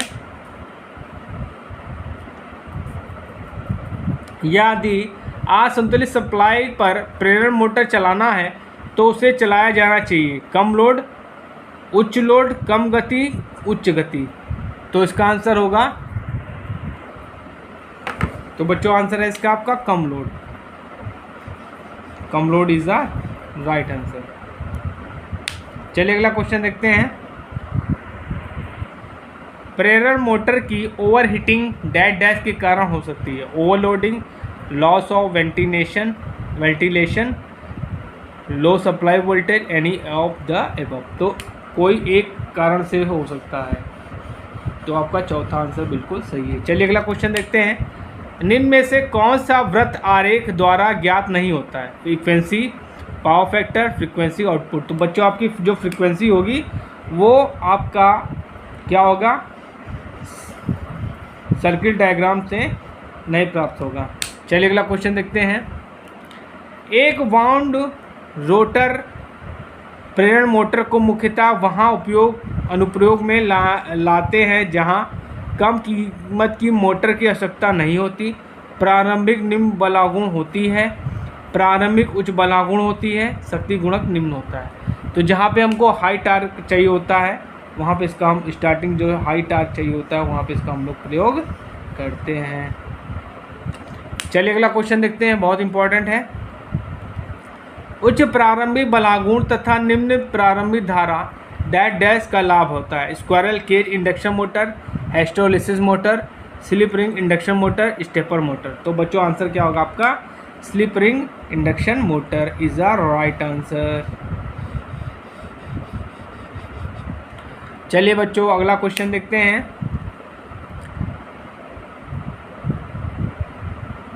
थ्री फेज इंडक्शन मोटर के रोटर और तथा स्टेटर के मध्य वायु अंतराल डैश रखा जाता है।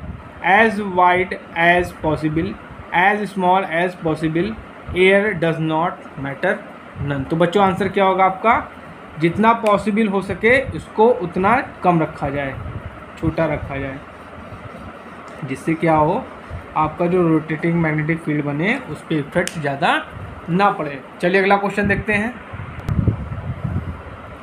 प्रेरण मोटर की उत्तेजित धारा डैश होती है। पावर ट्रांसफार्मर से अधिक, पावर ट्रांसफार्मर से कम, पावर ट्रांसफार्मर के बराबर, इनमें से कोई नहीं। तो पावर ट्रांसफार्मर से अधिक होती है। जो आपकी जो उत्तेजित धारा होती है, एक्साइटेशन करंट होती है, वो ट्रांसफार्मर से अधिक होती है। ठीक है, चलिए अगला क्वेश्चन देखते हैं। गतिमान क्रेनों में उठाने और तथा नीचे करने के किस प्रकार की मोटर का उपयोग किया जाता है? Synchronous motor, DC series motor, AC slip motor, single phase induction motor. तो आपका आंसर क्या होगा? AC slip motor.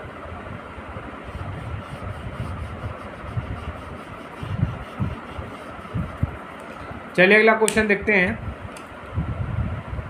एक क्रशर डैश डैश के साथ लगा होता है।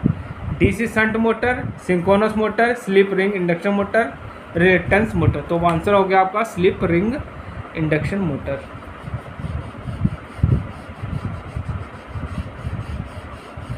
बच्चों आप मेरे चैनल को लाइक, शेयर एंड सब्सक्राइब जरूर करिए, जिससे आप लोग अच्छे से तैयारी कर सकें। चलिए अगला क्वेश्चन देखते हैं। शेयर और स्लाटर में कौन सा मोटर प्रयोग किया जाता है? Squirrel cage induction motor, slip ring induction motor, double cage induction motor, synchronous motor. तो बच्चों आंसर क्या होगा आपका? स्क्वायरल केज इंडक्शन मोटर का प्रयोग हम लोग करते हैं।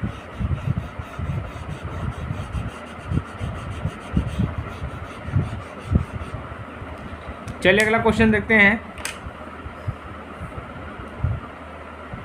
एस्केलेटर में कौन सी मोटर प्रयोग की जाती है? Single phase induction motor, DC shunt motor, 3 phase induction motor, universal motor. तो आपकी क्या होगी? 3 फेज इंडक्शन मोटर का प्रयोग हम लोग करते हैं।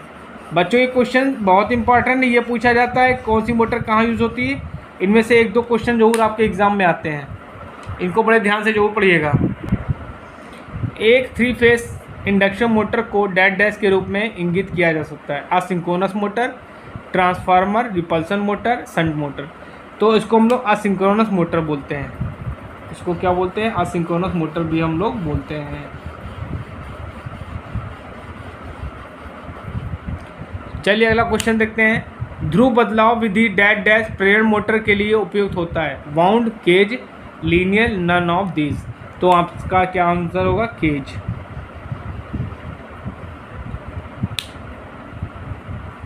चलो अगला क्वेश्चन देखते हैं। प्रेरण मोटर को बनाते समय अधिक वायु फ्लक्स घनत्व डैश डैश के लिए किया जाता है? Large output, larger bore, diameter, both. तो बच्चों आंसर क्या होगा? लार्ज आउटपुट और लार्जर बोर डायमीटर। चलिए अगला क्वेश्चन देखते हैं। स्लिप रिंग इंडक्शन मोटर में ब्रश डैश डैश से जुड़ा होता है? DC supply, AC supply, external star connected resistance और समकारी कुंडली। तो बच्चों इसमें आंसर है एक्सटर्नल स्टार कनेक्टेड रेजिस्टर।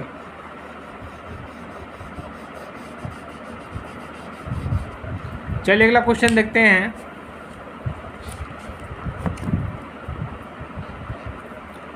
एक 3 phase slip ring induction motor का रोटर वाइंडिंग डेल्टा में जुड़ा है, तो स्टेटर वाइंडिंग डैश डैश में जुड़ा होगा? डेल्टा, स्टार, दोनों, नन। तो बच्चों क्या होगा? वो स्टार में जुड़ा होगा। चलिए अगला क्वेश्चन देखते हैं बच्चों। 3 फेज प्रेरण मोटर में स्तंभ अवस्था पर रोटर प्रतिबाधा कोण थीटा है, तो भार कोण होगा? Pi plus theta, pi minus theta, pi by 2 plus theta, pi by 2। तो बच्चों आंसर आपका होगा पाई बाय 2 प्लस थीटा होगा। चलिए अगला क्वेश्चन देखते हैं। क्रेन और हास्ट में किस प्रकार का भार दिया जाता है? क्रमशः परिवर्तित भार, अनुत्क्रमणीय भार विहीन आरंभ, उत्क्रमणीय रिवर्सिंग जिसको बोलते हैं हल्का आरंभ, उत्क्रमणीय भार आरंभ। तो बच्चों आंसर आपका चौथा बिल्कुल सही है, उत्क्रमणीय भार आरंभ।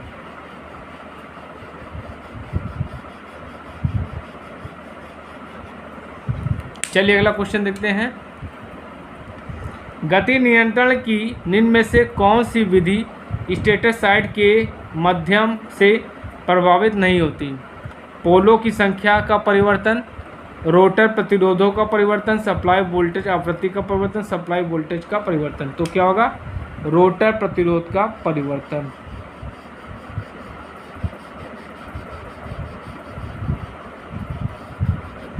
चलिए अगला क्वेश्चन देखते हैं, बहुत इंपॉर्टेंट है। निम्न में से किसमें किसी यांत्रिक रूपांतरण की आवश्यकता नहीं होती? Induction motor, electric motor, transformer and electric motor. तो बच्चों आंसर क्या होगा आपका? Induction motor.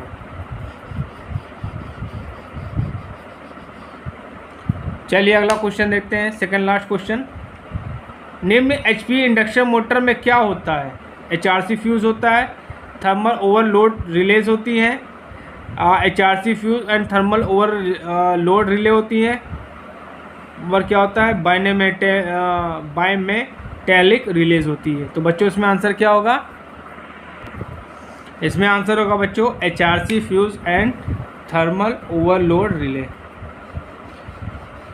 तो बच्चों आज मैंने आपको 50 क्वेश्चंस करा रहा हूँ, इनको बड़े ध्यान से देखिएगा, कोशिश करिएगा, नोट्स बना लीजिएगा और इन क्वेश्चन को प्रैक्टिस करिएगा, लगाइएगा और याद कर लीजिएगा।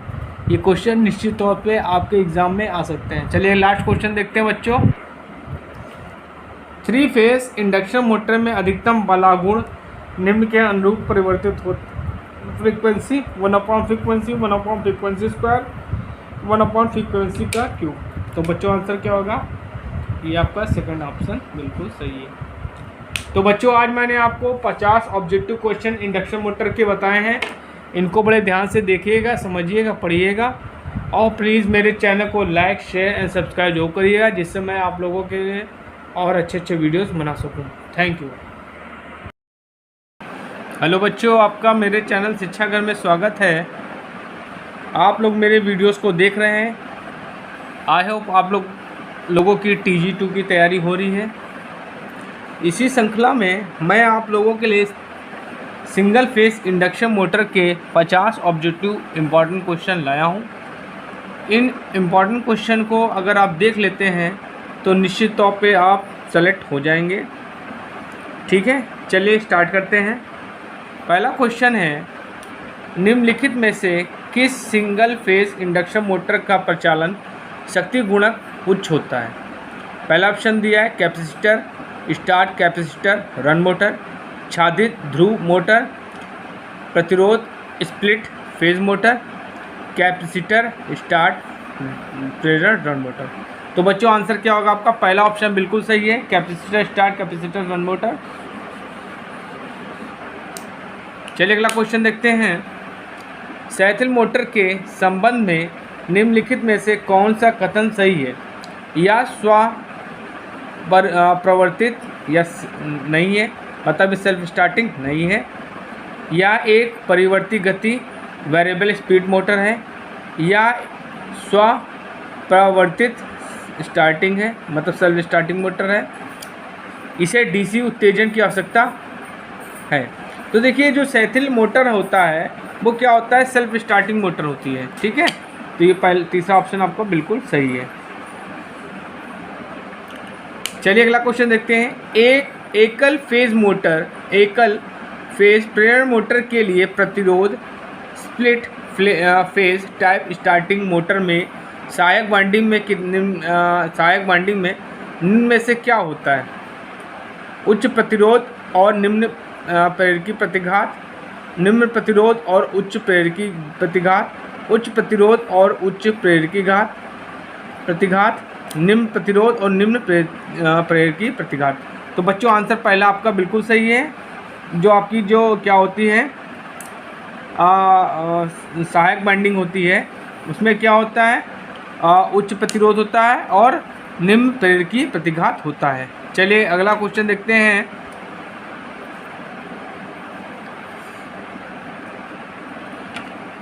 एकल फेज प्रेरण मोटर में यदि स्टेटर एक एसी आपूर्ति से जुड़ा हुआ है तो निम्न में से कौन सा कथन सही है? स्टेटर वाइंडिंग में लौ हानियाँ शून्य होती हैं, या स्टेटर फ्लक्स उत्पन्न नहीं कर सकता, या स्वतः घूर्णन क्षेत्र उत्पन्न नहीं कर सकता। स्टेटर वाइंडिंग में लौ हानियाँ शून्य होती है। तो बच्चों आंसर आपका थर्ड सही है, या स्वतः घूर्णन क्षेत्र उत्पन्न नहीं कर सकता। देखिए क्या होता है,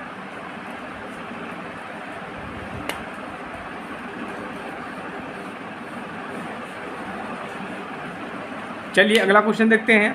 एक यूनिवर्सल मोटर में बल आघूर्ण निम्न में से किसके समानुपाती होता है? आर्मेचर धारा के स्क्वायर के, 1/, आर्मेचर धारा स्क्वायर, आर्मेचर धारा 1/, आर्मेचर धारा। तो जो आपका जो टार्क होता है बच्चों, ठीक है, वो क्या होता है, यूनिवर्सल मोटर में आर्मेचर करंट के स्क्वायर के डायरेक्टली प्रोपोर्शनल होता है। चलिए अगला क्वेश्चन देखते हैं। एकल फेज सैथिल मोटर किस प्रकार की मोटर है?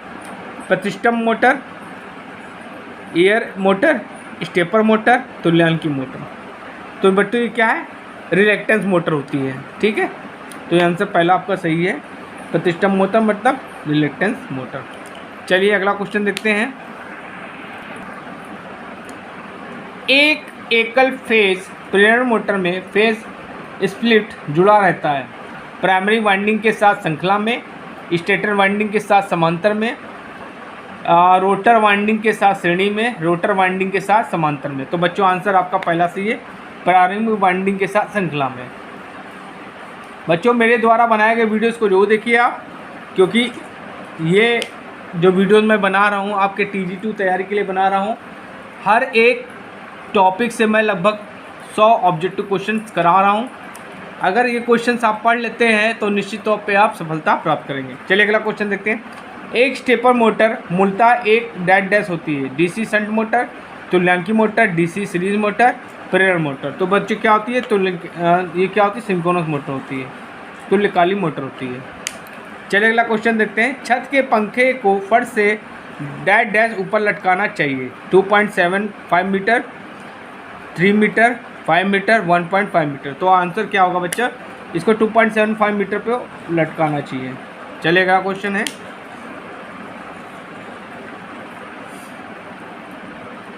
रोटर के डैश पर पहुंचाने पर अब केंद्रीय स्विच स्टार्टिंग वाइंडिंग को वियोजित कर देता है। निर्धारित गति के 75 से 80%, निर्धारित गति के 100%, निर्धारित गति के 50 से 60%, निर्धारित गति के 60 से 70%। तो बच्चों इसमें आंसर आपका पहला सही है, निर्धारित गति के 75% से 80%। चलिए अगला क्वेश्चन देखते हैं। यूनिवर्सल मोटर को डैश के नाम से भी जाना जाता है, AC series motor, AC compound motor, संधारित्र प्रवर्तित मोटर, कैपेसिटर स्टार्ट मोटर जिसे बोलते हैं, शंट मोटर। तो बच्चों इसको AC सीरीज मोटर भी हम लोग बोलते हैं। यूनिवर्सल मोटर बच्चों वो मोटर होती है जो AC और DC दोनों पे चलती है, ठीक है। चलिए अगला क्वेश्चन देखते हैं। घड़ी और संकेतन उपकरणों में चलाने के लिए इनमें से किस मोटर का उपयोग किया जाता है? स्प्लिट फेज मोटर, सैथिल मोटर, छादित ध्रुव मोटर, प्रतिष्ठम मोटर। तो बच्चों आंसर क्या होगा आपका, तो बच्चों इसमें आंसर क्या होगा आपका, हिस्टोलिसिस मोटर होती है। हिस्टोलिसिस मोटर को हम सैथिल मोटर भी कहते हैं। चलिए अगला क्वेश्चन देखते हैं बच्चों। ये क्वेश्चन जो है, अगला क्वेश्चन बहुत इंपॉर्टेंट है।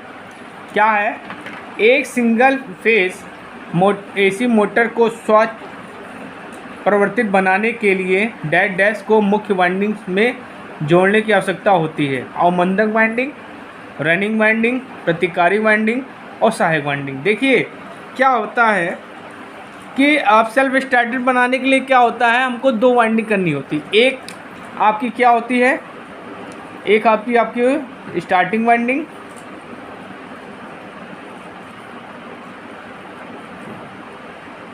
और एक होती है रनिंग वाइंडिंग।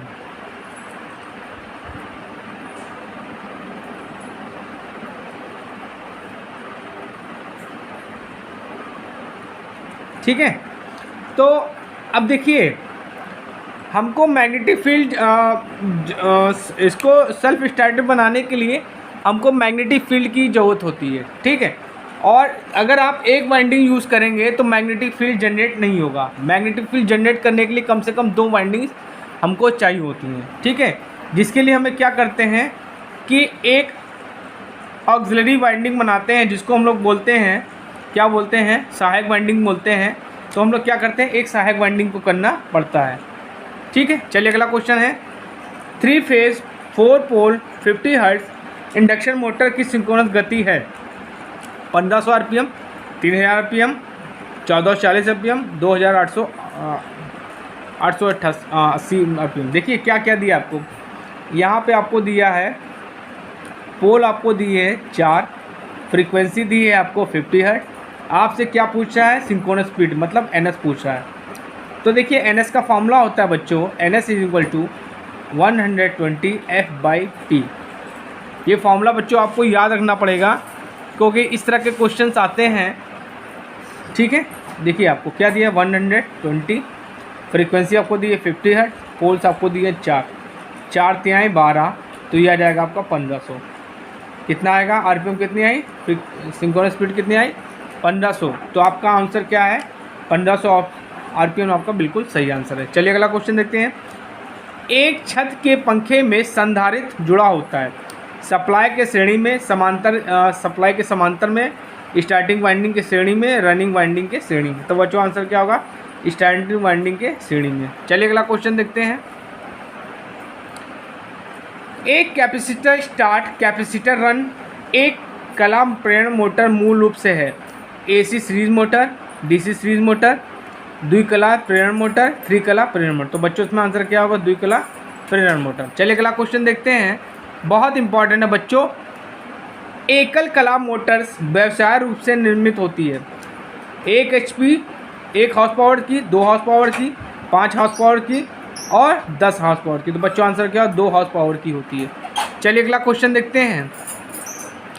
घरेलू सीलिंग पंखा डैश डैश का एक उदाहरण है, एकल फेज प्रेरण मोटर, 2 फेज प्रेरण मोटर, DC मोटर, ब्रश रहित DC मोटर। तो बच्चों आंसर क्या होगा आपका, एकल फेज प्रेरण मोटर। चलिए अगला क्वेश्चन देखते हैं। छत के पंखों की स्वीप का संबंध डैश डैश से है,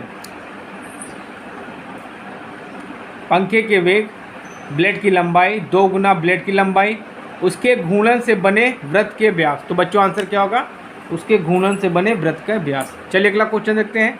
स्थायी संधारित्र मोटर का प्रयोग किसके लिए किया जाता है, छेद करने वाली मशीन, ड्रिल मशीन के लिए, छत वाले पंखे और मेज वाले पंखे के लिए, कपड़े धोने वाली मशीन के लिए, पीसने वाली मशीन ग्राइंडर के लिए। तो बच्चों आंसर क्या होगा, छत वाले पंखे और मेज वाले पंखे के लिए इसका प्रयोग हम लोग करते हैं। चलिए अगला क्वेश्चन देखते हैं। सार्वभौमिक, ये मतलब यूनिवर्सल मोटर की गति का नियंत्रण डैश डैश द्वारा प्राप्त किया जाता है, आरंभिक परिवेष्टन सहित अब केंद्रीय स्विच से संयोजित श्रृंखला, समांतर रूप से संयोजित संधारित्र, श्रृंखला में संयोजित संधारित्र। और बच्चों आंसर क्या दिया है, चौथा क्या दिया है, टेप किए गए क्षेत्रीय परिवेष्टनों द्वारा क्षेत्र सतत परिवर्तन, फ्लक्स के बढ़ाव और घटाव से। तो बच्चों आंसर यही आपका चौथा सही है। चलिए अगला क्वेश्चन देखते हैं। स्टेपर मोटर ज़्यादातर के लिए प्रयोग किया जाता है, प्रचालन की बहुत तेज गति, उच्च गति की आवश्यकताएं, प्रचालन की बहुत धीमी गति, कंट्रोल सिस्टम के अनुप्रयोग। तो बच्चों आंसर आपका चौथा सही है। जो स्टेपर मोटर होती है बच्चों, वो क्या होती है, स्टेप में कार्य करती है, ठीक है। इसका प्रयोग क्या करते हैं हम लोग, कंट्रोल सिस्टम में यूज़ करते हैं, इसका प्रयोग हम लोग कंट्रोल सिस्टम में यूज़ करते हैं। चलिए अगला क्वेश्चन देखते हैं। छादित ध्रुव मोटर में छादित कुंडली का उद्देश्य क्या है, घूर्णी चुंबकीय क्षेत्र को उत्पन्न करना, घर्षण हानियाँ घटाना, विषम दिग परिवर्तन कम करना, आर्मेचर प्रतिक्रिया घटाना। तो बच्चों आंसर क्या होगा, घूर्णी चुंबकीय क्षेत्र को उत्पन्न करना। चलिए अगला क्वेश्चन देखते हैं। स्थायी विभक्त एकल कला संधारित्र मोटर नहीं होता, अब केंद्रीय स्विच, प्रवर्तन winding, squirrel Pinjari motor, rotor और उच्च शक्ति गुणक। तो बच्चों आंसर क्या होगा, अब केंद्रीय स्विच। चलिए अगला क्वेश्चन देखते हैं बच्चों। एकल कला मोटर की एक विशेषता है कि यह स्वतः प्रवृत्ति होती है, स्वतः प्रवृत्ति नहीं होती, सिर्फ एक कुंडलन आवश्यक है, सिर्फ एक दिशा में घूर्णन नहीं कर सकते। तो बच्चों आंसर क्या होगा, स्वतः प्रवर्तनी नहीं होती। चलिए अगला क्वेश्चन, बहुत इंपॉर्टेंट क्वेश्चन है बच्चों, ये पूछा गया है। खिलौनों में निम्नलिखित में से कौन सा मोटर प्रयुक्त किया जाता है, saddle pole motor, capacitor start motor, capacitor star, capacitor run motor, split phase motor. बच्चों आंसर क्या होगा, सैडल पोल मोटर का प्रयोग हम लोग खिलौनों में करते हैं। चलिए अगला क्वेश्चन देखते हैं। स्प्लिट फेज इंडक्शन मोटर के स्टेटर में 2 समांतर वाइंडिंग प्रदान की जाती है जो एक दूसरे से कितनी कोणीय दूरी पर स्थित होती है। स्पेस से 90 इलेक्ट्रिकल डिग्रीज, स्पेस में 60 डिग्री इलेक्ट्रिकल डिग्रीज, स्पेस में 180 इलेक्ट्रिकल डिग्रीज, स्पेस में 120 इलेक्ट्रिकल डिग्रीज। तो बच्चों क्या आंसर होगा 90 डिग्रीज। चलिए अगला क्वेश्चन देखते हैं। किसी एकल फेज मोटर की चक्रण दिशा को डैश डैश के द्वारा बदला जा सकता है। चल या प्रारंभिक वाइंडिंग के टर्मिनल को बदलाव, फेज के क्रम को पलटकर, संधारित टर्मिनलों को परस्पर बदलाव, फेज और न्यूट्रल के परस्पर परिवर्तन। तो बच्चों आंसर पहला आपका सही है, चल या प्रारंभिक वाइंडिंग टर्मिनल्स के में बदलाव। चलिए अगला क्वेश्चन देखते हैं। किसी single phase capacitor start motor में अब केंद्रीय स्विच डैश डैश में जोड़ा जाता है। रनिंग वाइंडिंग के साथ सीरीज, स्टार्टिंग वाइंडिंग के साथ समांतर, रनिंग वाइंडिंग के साथ समांतर, स्टार्टिंग वाइंडिंग के साथ सीरीज। तो बच्चों इसमें आंसर क्या होगा? इसमें आंसर होगा स्टार्टिंग वाइंडिंग के साथ सीरीज। चलिए अगला क्वेश्चन देखते हैं। एसी और डीसी आपूर्तियों दोनों पर कौन सा मोटर कार्य कर सकता है? Compound motor, hysteresis motor, shaded pole motor, universal motor. तो बच्चों आपकी यूनिवर्सल जो मोटर होती है, यूनिवर्सल मोटर क्या होती है? एसी डीसी दोनों पे काम करती है, एसी डीसी दोनों पे काम करती है। तो बच्चों आंसर क्या होगा? Universal motor. चलिए अगला क्वेश्चन देखते हैं। स्टेपर मोटर एक डैश डैश होता है। Single phase AC motor, 3 phase motor, 2 phase motor, DC motor. तो बच्चों आंसर क्या होगा? Single phase AC motor. एकल फेज वाली कैपेसिटर स्टार्ट मोटर का संधारित्र स्विच डैश डैश में जुड़ा होता है। 360 डिग्री, 90 डिग्री, 60 डिग्री, 120 डिग्री। तो बच्चों इसमें आंसर क्या होगा? 90 डिग्री। चलिए अगला क्वेश्चन देखते हैं। एकल फेज वाली कैपेसिटर स्टार्ट मोटर का संधारित्र स्विच डैश डैश में जुड़ा हुआ होता है। स्टार्टिंग वाइंडिंग के समांतर में, रनिंग वाइंडिंग के श्रृंखला में, स्टार्टिंग वाइंडिंग के श्रृंखला में, रनिंग वाइंडिंग के समांतर में। तो बच्चों क्या होगा? स्टार्टिंग वाइंडिंग के श्रृंखला में जुड़ा होता है। चलिए अगला क्वेश्चन देखते हैं। बहुत इंपॉर्टेंट क्वेश्चन बच्चों पूछा गया है। उद्योगों में सुरक्षा के उद्देश्य से single phase induction motor dash dash द्वारा संचालित होती है। सिंगल फेज डोल स्टार्टर से, पॉइंट स्टार्टर से, बिना स्टार्टर के, स्टार्ट डेटा स्टार्टर। तो बच्चों आंसर क्या होगा? डोल स्टार्टर से, डायरेक्ट ऑनलाइन स्टार्टर से हम लोग इसका प्रयोग करते हैं स्टार्ट करने में। चलिए अगला क्वेश्चन देते हैं। डैश डैश मोटर का प्रयोग मिक्सर ग्राइंडर में प्रयोग किया था। बच्चों ये भी बहुत इंपॉर्टेंट क्वेश्चन ये पूछा गया है। पहला ऑप्शन दिया शंट कैपेसिटर, सैडेड पोल और यूनिवर्सल। तो यूनिवर्सल मोटर का प्रयोग हम लोग क्या होता है? मिक्सर ग्राइंडर में प्रयोग करते हैं। और खिलौनों में सैडेड पोल मोटर का प्रयोग करते हैं, सैडेड पोल। और आपका मिक्सर में यूनिवर्सल। चलिए अगला क्वेश्चन देखते हैं। स्टार्टिंग और रनिंग वाइंडिंग के बीच फेज अंतर क्या होता है? विद्युत रूप से 120 डिग्री, विद्युत रूप से 360 डिग्री, विद्युत रूप से 90 डिग्री, विद्युत रूप से 180 डिग्री। तो क्या होगा बच्चों? जो स्टार्टिंग और रनिंग वाइंडिंग होती है, स्टार्टिंग वाइंडिंग और रनिंग वाइंडिंग, ये एक दूसरे से 90 डिग्री डिफरेंस पे बनाई जाती हैं। ठीक है। चलिए अगला क्वेश्चन देखते हैं। एक प्रतिक्षेप स्टार्ट मोटर प्रेरण मोटर का एक डैश डैश होता है। DC motor, series motor, shunt motor, एकल सिंगल फेज एसी मोटर। तो बच्चों आंसर क्या होगा? एकल फेज एसी मोटर। चलिए अगला क्वेश्चन देते हैं। इनमें से किस मोटर का प्रयोग छत के पंखों में किया जाता है? सैडेड पोल, यूनिवर्सल, स्थायी कैपेसिटर, सीरीज। तो बच्चों क्या होगा? स्थायी कैपेसिटर।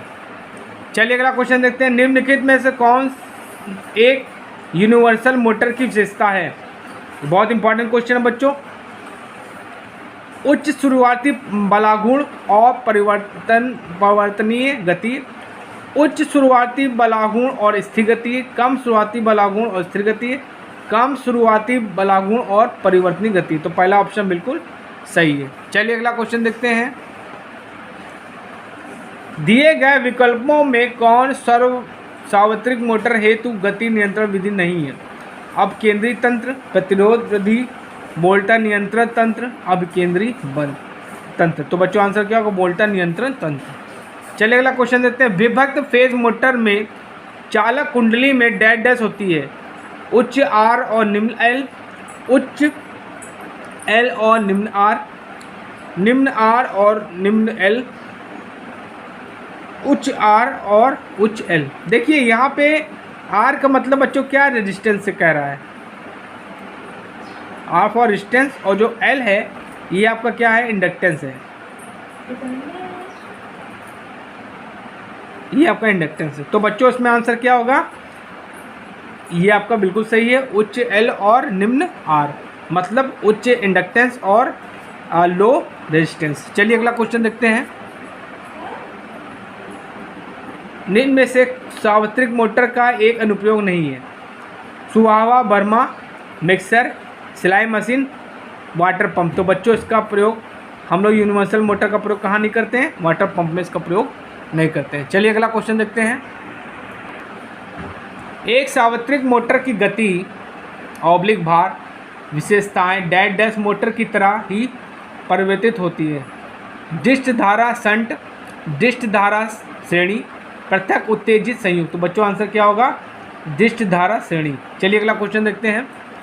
सार्वत्रिक मोटर शून्य भार पर डैश डैश पर चलती है, उच्च गति, निम्न गति, परिवर्ती गति, स्थिर गति। तो बच्चों आंसर क्या होगा? उच्च गति। चलिए अगला क्वेश्चन देखते हैं। डैश डैश मोटर का शक्ति गुणक अपेक्षाकृत अधिक होता है। संधारित चलित, संधारित परिवर्तित, प्रतिरोध विभक्त कल, छादित पोल। तो बच्चों आंसर क्या होगा? संधारित चलित। चलिए अगला क्वेश्चन देखते हैं। विभक्त कला मोटर में आरएमए कुंडली में डैश डैश होता है, उच्च एल और निम्न आर, उच्च आर और उच्च एल, निम्न आर और निम्न एल, उच्च आर और निम्न एल। तो बच्चों आंसर क्या होगा? उच्च आर और निम्न एल। चलिए अगला क्वेश्चन देखते हैं।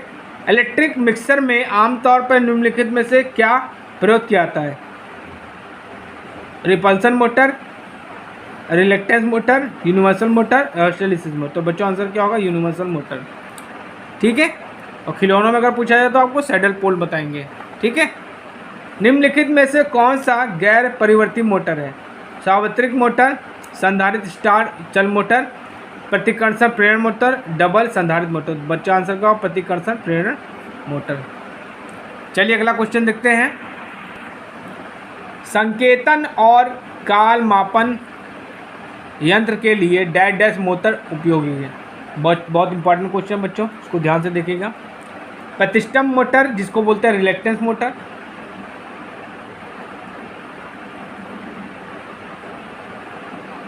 इसको बोलते हैं shaded pole motor,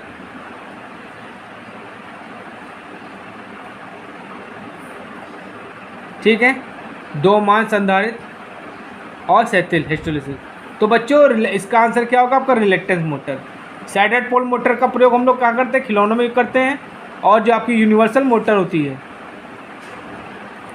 universal motor उसको मिक्सर में यूज़ करते हैं। किसमें? मिक्सर में। चलिए लास्ट क्वेश्चन देखते हैं बच्चों। मेरे वीडियोस को आप देखिए, लाइक करिए, शेयर करिए और मेरे चैनल को सब्सक्राइब जरूर करिए। मैं आप लोगों की TG2 की तैयारी करा रहा हूँ। अगर इन क्वेश्चंस को आप देखते हैं तो आप निश्चित तौर पे सफलता प्राप्त करेंगे। चलिए अगला क्वेश्चन देखते हैं। सार्वत्रिक मोटर के पटलित क्षेत्र में स्टेटर और रोटर के निर्माण के लिए कौन सी कोर प्रयुक्त की जाती है? धातु कोर, पटलित धातु कोर, लौह कोर, पटलित लौह कोर। तो बच्चों आंसर क्या होगा?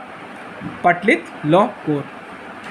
ठीक है, तो बच्चों आज मैंने आपको सिंगल फेस इंडक्शन मोटर के 50 ऑब्जेक्टिव इंपॉर्टेंट क्वेश्चन बताए हैं, जो कि आपके यूपी PCL हो गया, यूपी आर्विनल हो गया और SSC DMRC, इन सब में क्वेश्चंस आए हुए हैं। इन क्वेश्चंस को आप देखिए, समझिए और पढ़िए, और प्लीज़ मेरे चैनल को लाइक शेयर एंड सब्सक्राइब जरूर करिए, जिससे मैं आप लोगों के लिए ऐसे वीडियोस बनाता रहूं और जिससे आपके सब्सक्रिप्शन से और शेयर से हमें ताकत मिलेगी।